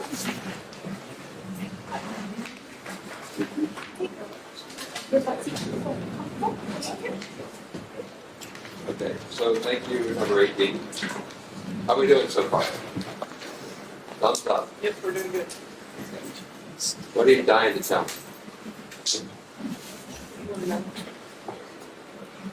I want you to know that I asked the question. No, the concept makes sense to me. They think it's confusing. You understand, like, the legal discussion we've had along the way? We're at 10,000 feet on legal concepts. It'll get a lot clearer as it goes along, but at least in a high view, you're following what we're doing, right? Tell me about, like, social media, how you interact with it, how you use it, what you expect out of it. Start with that. Well, I've seen like the posts about this, and I never really read into them or anything. Just kind of kept on going, minding my business. Okay. Have you read anything like in the last 48 hours since you I've read nothing. Number 19, how are you? I'm fine. Okay. I didn't really pay attention, but were you awake the whole time? Yes, I was. That's a struggle? Nope. It is for me. Sorry. But sometimes it drags on. We try to take a break every 90 minutes, like we'll structure the breaks better when I get everybody else out of here. Good. Okay? But like stamina-wise, you've been attentive and strong. Right, same thing with you, also number 18, stamina, physical. Yes, no? A little bit. A little bit what? I was always a little in and out of wanting to fall asleep. It takes work to invest energy to not go into comatose mode. Yeah. Right? Are you able to do that, 18? We'll find out, I suppose. Okay. You able to do that, 19? I'm going to be fine. Okay. Do you have a sense of who's ahead? No, I don't. Do you have a sense of what the arguments are? Yes, I do. Okay, which is what I would hope you'd say. Because who's ahead is deliberations. That comes much later. You heard me say this before, right? Mm-hmm. Correct. Yes. The temptation, because we all do it, is to have incremental decision making. We gather information, we process it, we get to a small decision. Then we gather more information, we process it, we combine it to the first, and we make another small decision. And then we build our decision making over time. Correct. Like when you buy a house, you look at a house, you go yes or no. When you look at another house, you go yes or no compared to the first one. And look at a third house, you do yes or no compared to the first two. And then you make a group decision along incremental decision. Get the concept? Yes, That's good. Until you make a decision by yourself in a jury in the absence of everybody else. Like buying a house without consulting everybody that's going to live in it. Get the idea? Yes. Okay, so you're doing fine. Do you know anybody, number 19, volunteer? No, I don't. Okay, tell me about like social media or what you do with it or how it affects you. I'm on Facebook, and that's about it. Where I live, I can't stream or do any of the Netflix or anything. I'm on Facebook with my friends. I was an advocate at the Chillicothe VA, and so I have friends in other counties. I moved back recently, and no, I don't know anyone or even what it was all about. Okay. You're up, Mr. Klingler. And then they're going to just direct questions to you. Go ahead. Well, let me start with number 18. Social media, what impressions do you have about this case? I mean, like I told him, I've seen the posts about it, but I've never really clicked in to read into them, or so I've really just seen the headlines. Nothing else other than that. And you've ever shared them or forwarded any posts about this? Looks like you've got a little Little girl or boy? Huh? Little girl. And is it,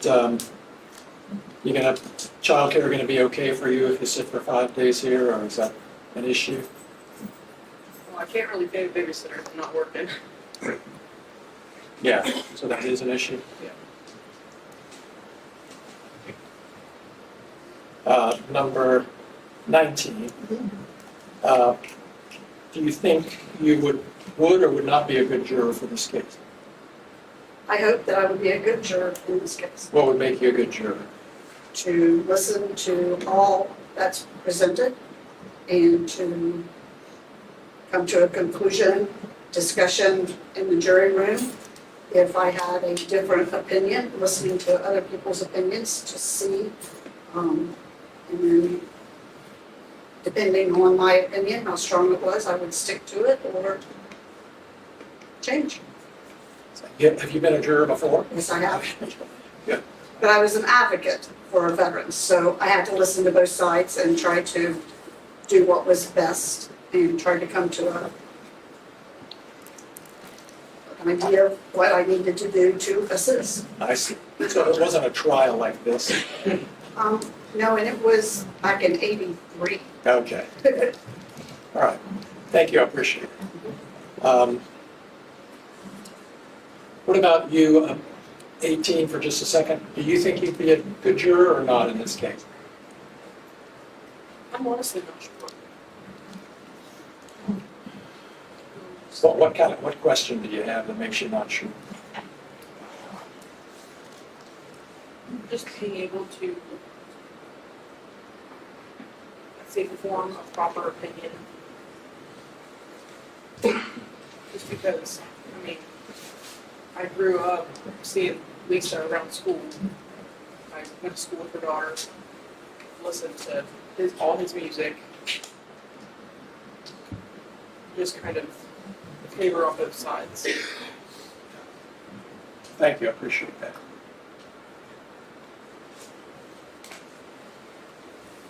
That's all I have. Thank you. Go ahead, Mr. Osborne, ask your comment. Thank you, Your Honor. We got two hot seats. So I'm going to start with you since he ended. You said favor on both sides. What exactly do you mean by that? Maybe just, well, with law enforcement too, I have a cousin who's a state trooper. So more than just the police officers. Right, there is no wrong answer. It's, No, I'm just trying to find out her word. I do favor law enforcement, but I do also favor right and wrong, doing it's right and wrong. And I'm not sure. I'm trying to figure out how to word this. it's okay. That's actually the whole purpose of board here, so we get this, so you're doing fine. I mean, my opinion would be formed in here because as I said, I've never read anything online, I've seen the headlines. Didn't really take the time to go through it and look at anything. So would it be fair to say then that you're saying because you have a family member who's a state highway patrol and a law enforcement officer that you're not going to give preferential treatment to these gentlemen? And ladies, sorry.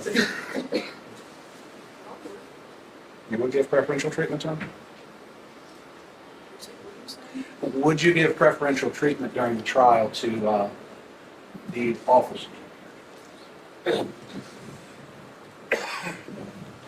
would really just depend on the evidence. What do you mean? You say you lean towards law enforcement, but you say it's the evidence. I'm trying to figure out how the evidence plays in with leaning. I feel like I would be fair depending on what I hear. But yes, I do have law enforcement in the family. I'm not saying I would favor them. If I hear what's fair. Could you, as the judge instructs you on the law, that applies to this case and applies to public officials such as the plaintiffs. Can you apply that, whether it's fair or not? Yes. And so you can set aside any personal beliefs, any kind of animosity you might have, feeling that the law is wrong? And your relative who's a state trooper, he's held to high standards, state trooper, isn't he? Tie has to be right, hat has to be right. They are really strict about the image, aren't they? Yes. Everything has to be done by a book. Yes. And if he doesn't follow it, in trouble. Number 19, you just moved back to the county? I retired in 2020, moved to Florida for a while. My daughter moved back from Arizona, bought some land, and made a tiny house in her land, but that's where. Or I say, if you'd said you moved from Arizona, I was going to ask what's wrong with you. Well, they moved from Arizona to here, and I don't know what's wrong. It's a little colder here in Arizona. Yeah. Although the strangest thing was when I was in Flagstaff and saw a cactus with Move snow. along, please.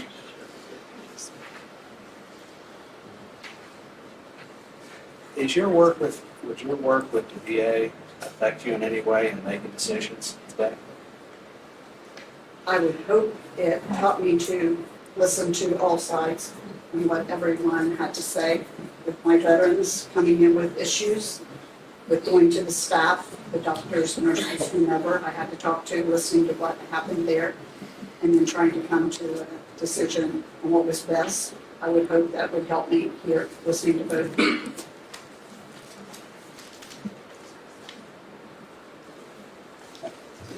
Ma'am, I have one more question. It wouldn't apply to me. Do you know anybody from my office or me or anybody? None of my family, Martha, Clayton, Austin? Just wanted to make sure of that because where you moved just back, I wouldn't work. Yeah, I've forgotten I graduated from West Virginia, but for some reason I sort of put everything out of my mind when I left. Thank you. Thank you, Mr. Osborne. Challenges for cause? Yes or no? No, Your Honor. One more huddle with the lawyers. Come on over.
Everybody should stand up, but not 15 and not 18, because the other 10 are the panel. So if you stand up, I'm going to give you the oath, and then we're going to take a lunch break.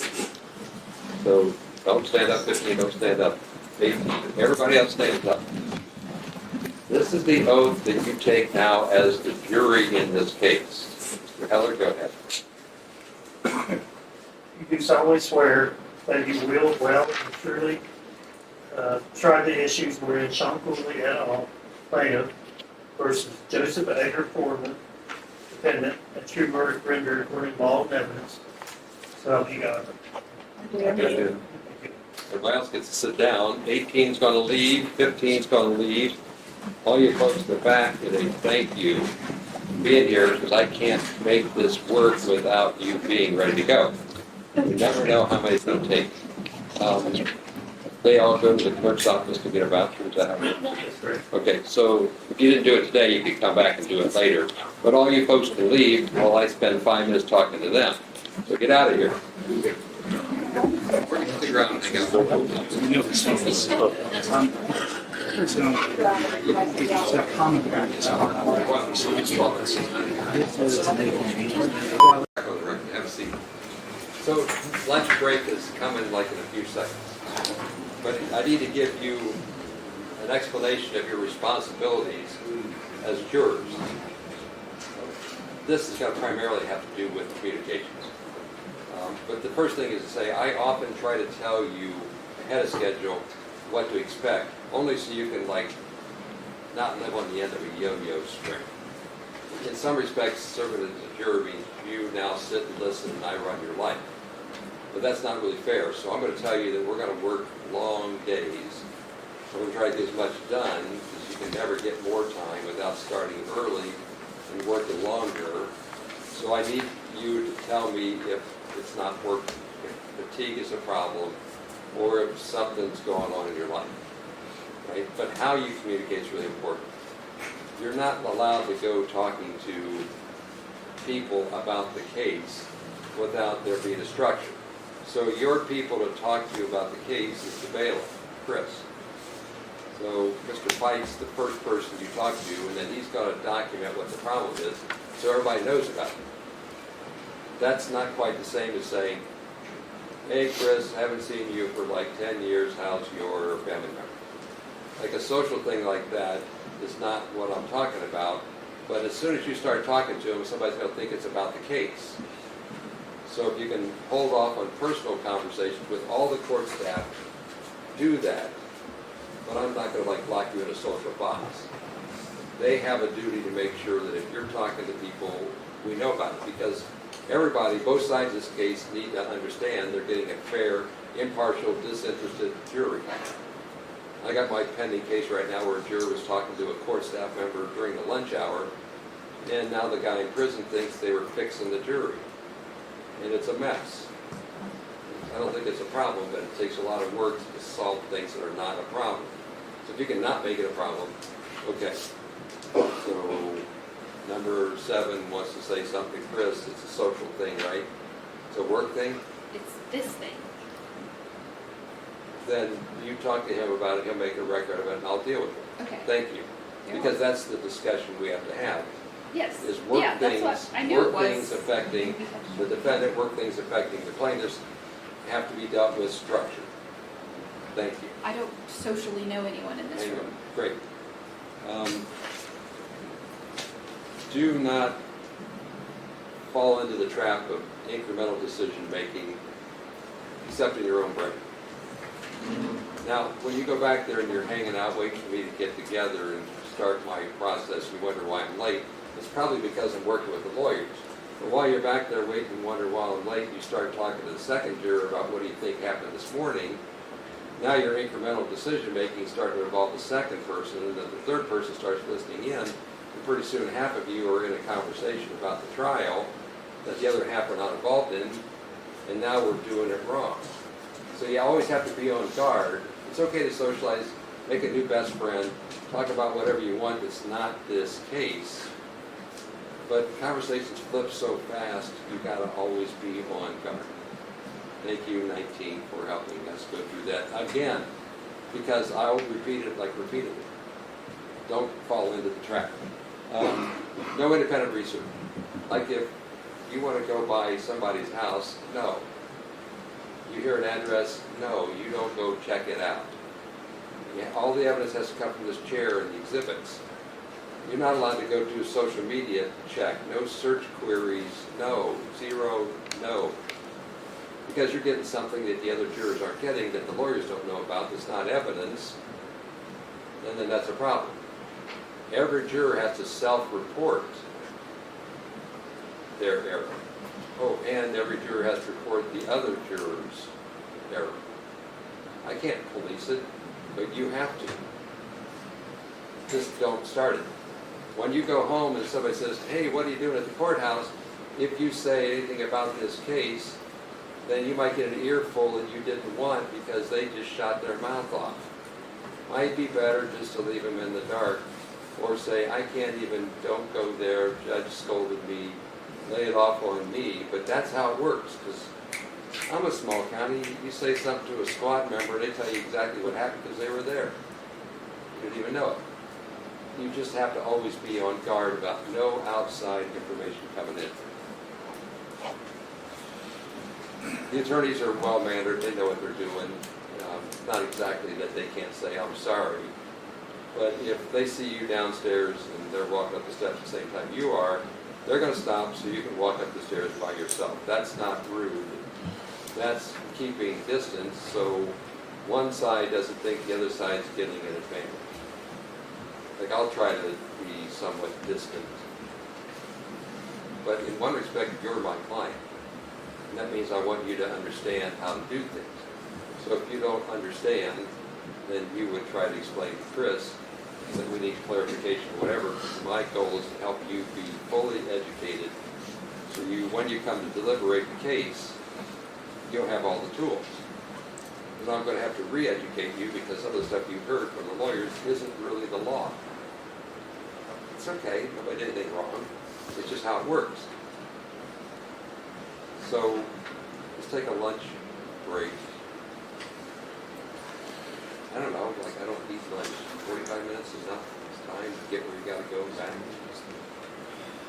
Yes, no. Last time we did this, it was an hour. Whatever it is.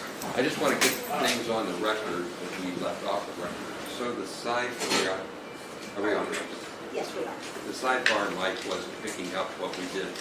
So plaintiff's challenges for cause were 5, 13, and passed. Defendant's challenges, peremptory challenges were 5, 13, and passed. Defendant's peremptories were 6, 11, and 14.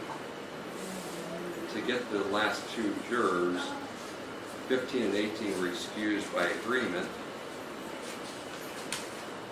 The court granted challenge for cause as to 16, denied a challenge for cause for 15, who was not seated anyway. So there was an agreement to have 19 and 17 as the last two jurors. We don't know who the panel is, we just know that the priority order. I don't use the A word because we don't really know that that's where they're going to be at the end. The lawyers did a good job of being expedient. We'll go with like preliminary instructions opening 15-ish minutes or so. Like, it's all flexible. Heinz theory is if you don't know where you're going, you'll never get there, so I'll cut you off soon. If you're making good progress, making the points, then I won't. It's always sort of in flux. But be ready to go with witnesses all the time. We'll decide later today what time we start tomorrow. Anything for the record, Mr. Osborne? No, thanks, Your Honor. Klingler? No, Your Honor. Anything, Mr. President? Okay, off the record, thank you. Have a good lunch. Clock. I work with the lawyers while you're taking a break. Sometimes my work with the lawyers doesn't go as fast as I hope. So I'll try to respect your time consistently. But when I get behind the talking, because the lawyering with the judge to get the case to move forward just takes time. If you get it 45 minutes for lunch, they get 25 minutes. I had my coffee and breakfast bar, so I'm good to go. That's how we do it on the fly. So don't misunderstand that we're not trying to work hard to get this to you. Looking ahead, we're going to have some preliminary instructions. We're going to have opening statements from the attorneys. Plaintiff's going to start calling witnesses, and then we're going to finish. But I don't know what time that means. The building closes at 4, except it doesn't. Right? We're here as late as you want to, Judge. If we could work 15 minutes longer and finish a witness, I would. And you could thank me on Thursday.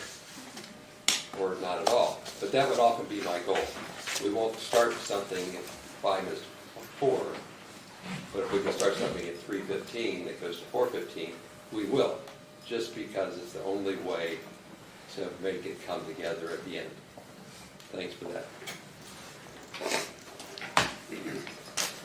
Sitting as jurors is often like learning a new sport. You can sit in the stands, have no idea what the rules are, and try to figure it out while the game's in action, or somebody can explain it to you. Like I learned hockey by watching television, having nobody around. It took a whole long time to figure out how it works. I don't want that to be your experience.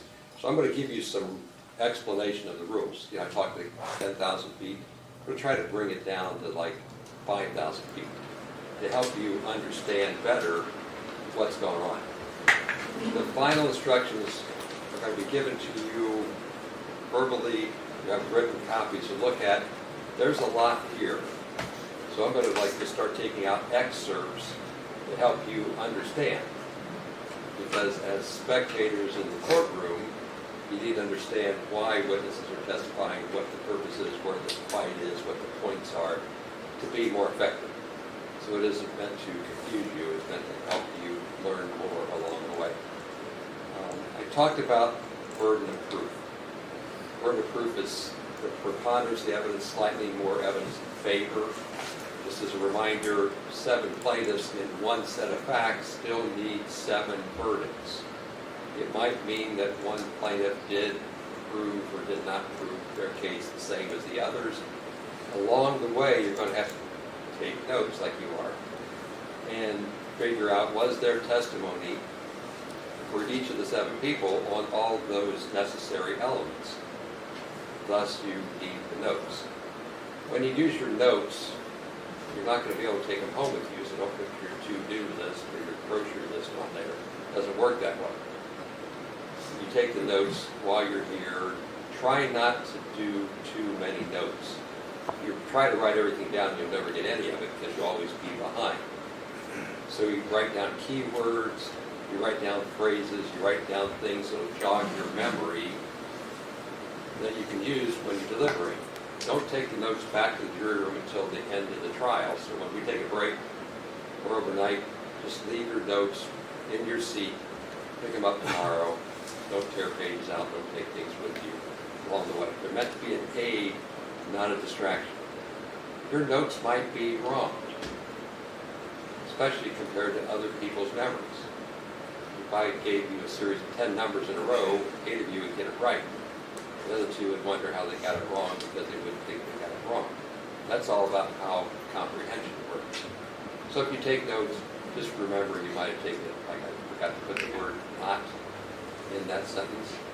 Now the meaning changes. So use them to your advantage, not to your distraction. Evidence, what comes in the courtroom, is how you make your decision. But the same caution applies every time you leave. Don't investigate, don't talk. Make everything that you decide this case on come from this room. Sometimes you hear things you shouldn't have heard, and I say, ignore that, you have to. If somebody starts talking about a fact in deliberations at the end of the case, you shut it down right now. Evidence is not what the judge says. It's not what the lawyers say. It's not what the witness doesn't answer. If the lawyer asks a question of the witness, and the witness shakes their head, and there's no answer, that's not an evidence. Non-verbal, it has to be verbal, especially when there's an objection, and the nodding of the head this way means I understand the question. In fact, the answer would have been no, but I wasn't allowed to say no because it was objectionable. So you have to be careful when a question is asked, there's no answer, to not use your eyes as the answer. It won't happen too often, and it'll happen all the time, because you really are learning with your eyes and your ears. Weighing credibility. We talked about this. Just a quick reminder is it's nothing strange. It's what we always do. We look at the witness. We think about the reasonableness of their testimony. We think about whether they're in a place to have seen or heard whatever it is they're talking about. We think about any interest or bias that the witness might have that would change their impression. Think about the passage of time and whether the passage of time changes their recollection. Bias and interest, intelligence are all legitimate parts of who we are, but you have to consider what their interest in the outcome affect how they present the facts to me. And there's no equation on this. 5 of you could say somebody was credible, 5 could say they're not credible, and then you just argue it out. It could be, well, I think they're really, really not credible, and somebody goes, well, they're only a little not credible. That's part of what we do. So just recognize it's okay when that happens. In your deliberations, you decide what weight, what believability to give to a witness.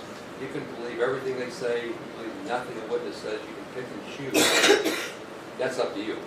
The oath that they take, as I said before, applies to them being truthful. It does not constrain you to believe something you don't want to believe.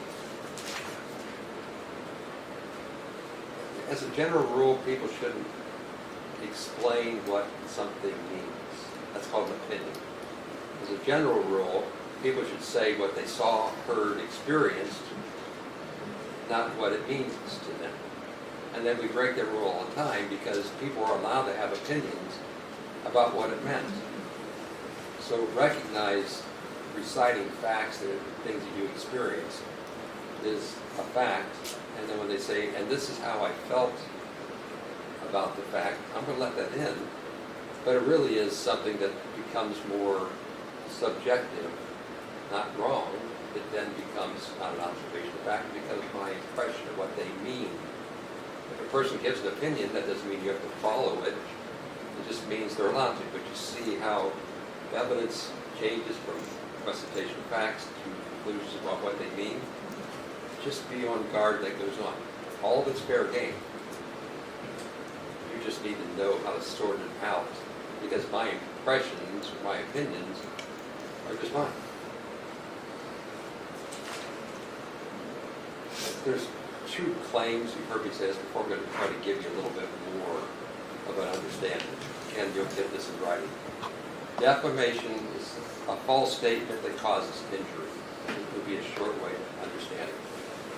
The false statement can be a writing, a verbal statement, it could be a document, so it isn't like statement meaning verbal.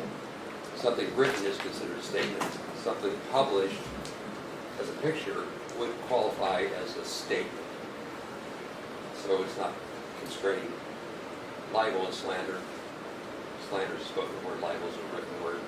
They're still defamation.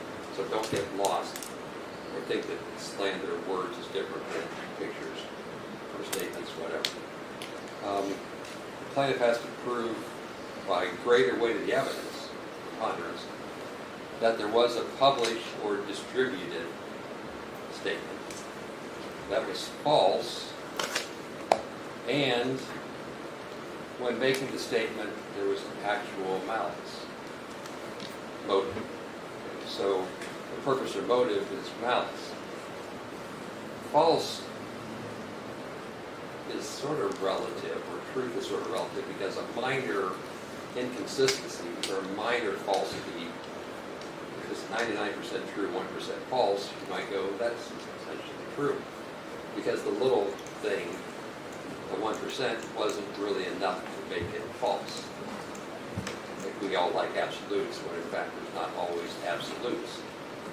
But truth is a defense to defamation. So what's truth? Philosophical question for the ages. The same kind of equation applies when you're deciding truth and falsity. Minor differences doesn't necessarily make it untrue or unfalse. You then get into what is it in your mind, and you might have different opinions about how much has to be accurate, but there's no equation with regard to truth and false. You're going to have to sort that out along the way on yourselves. It has to be substantially true to be true, substantially, not absolutely. Actual malice, like the motive for the publication, actual malice. Knowing it's false is actual malice, or a reckless disregard about whether it's true. So to make a false statement with malice, actual malice, means you know it's not true, or you're disregarding, callous disregard, recklessly disregarding whether it's true or not. So you do get into this higher standard for public officials. there was discussion in the jury selection, should there be a higher standard for public officials? That's where the higher standard is. To say the distribution has to be with actual malice. If you're not a public official, it's a lower standard.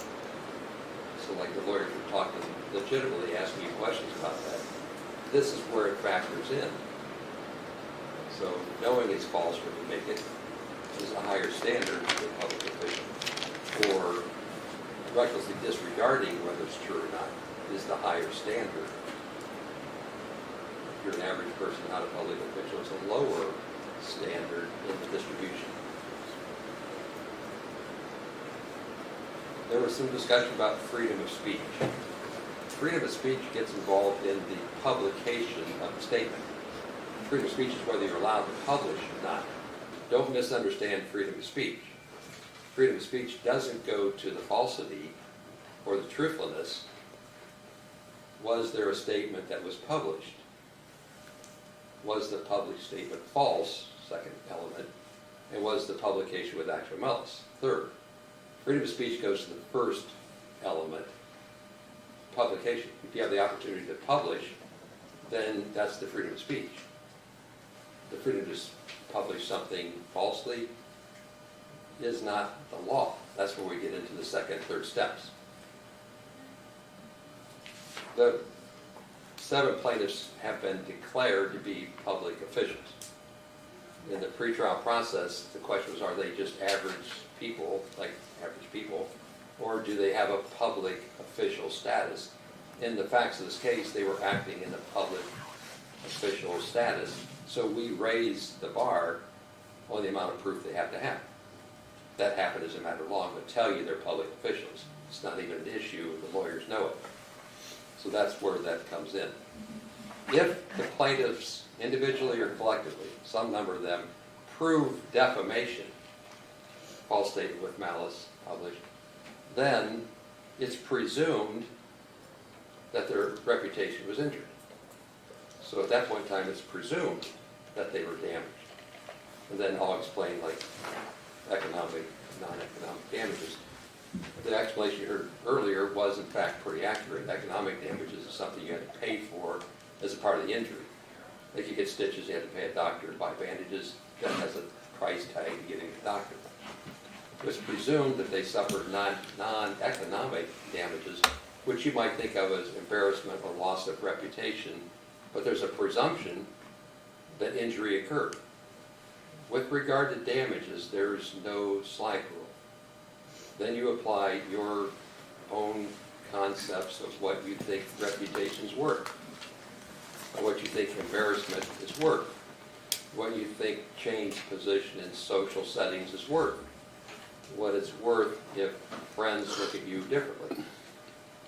But if you're an engineer, this just drives you crazy because we don't have formulas, we have juries. And every jury is composed of individual people and they get to make their collective decision. So in that regard, the presumption exists, you decide how to value it.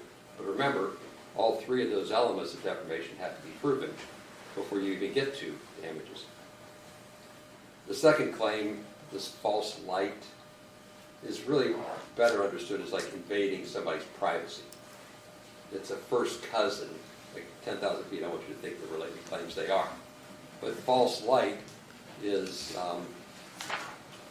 putting a person or a plaintiff in this case in the position of being offended because of what was published. The offense has to be highly offensive to a reasonable person. So did the defendant's publication highly offend a reasonable person? Now we're getting into words that don't have formulas either because you're the reasonable person. It's not enough for the plaintiff to say, I was offended. That would be subjective. Your role is to be a step removed to say, objectively, we would find that that statement is in fact highly offensive to the average person. So when you hear testimony that the person says you're offended, that's their opinion. Whether that opinion lands with you from an objective perspective is how this all works out. So their testimony, how you gonna refute that I'm offended? Well, you decide if what was false and distributed about them, put them in a false light with their friends, was in fact offensive to the objectively reasonable other person. False light means the defendant knows the plaintiff would be justified in feeling that they were seriously offended or aggrieved. So it's what the defendant knows at that particular point in time. There has to be a major misrepresentation. That's the idea of it can't just be a little, I'm offended because something minor happened. It has to be something significant or something measurable that involves their person's character or a history or their activities or something like that, where you would find that there was an injury as a result of that. There really isn't any dispute when we talk about publication, distribution. Like, there was no First Amendment violation here because all the material did go out. We often talk about First Amendment violations when the government or a private person prohibits somebody from distributing. Some of you have seen or heard or had observations about what's distributed. So like publishing isn't really the issue in this case. It's the falsity, the motive or malice that might come from that. And then was that in the second claim objectively offensive to an average person? That's good enough for 5,000 feet. Hopefully you're getting the ideas. Like, more and more I'll give you little details along the way. But you wouldn't have a chance of knowing why we're putting witnesses on and what they're talking about if you didn't know what the rules are. So that's enough. Mr. Klingler's going to go first with his opening. He wants more time than I'm going to give him, but it's like 15, 20 minutes of overview, flyby. Here's where we're going with this. It's not testimony. Like, I would recommend you not take notes, so to misunderstand that what he says is not part of the evidence. He's just giving you a table of contents. This witness will show, I'm going to call this witness. He's giving you the outline of his case. And start taking notes really when the witnesses show up so you don't forget. Oh, in your notes, if you happen to write down something a lawyer said, but there was no answer, what the lawyer said isn't evidence. So then you have to cross that out.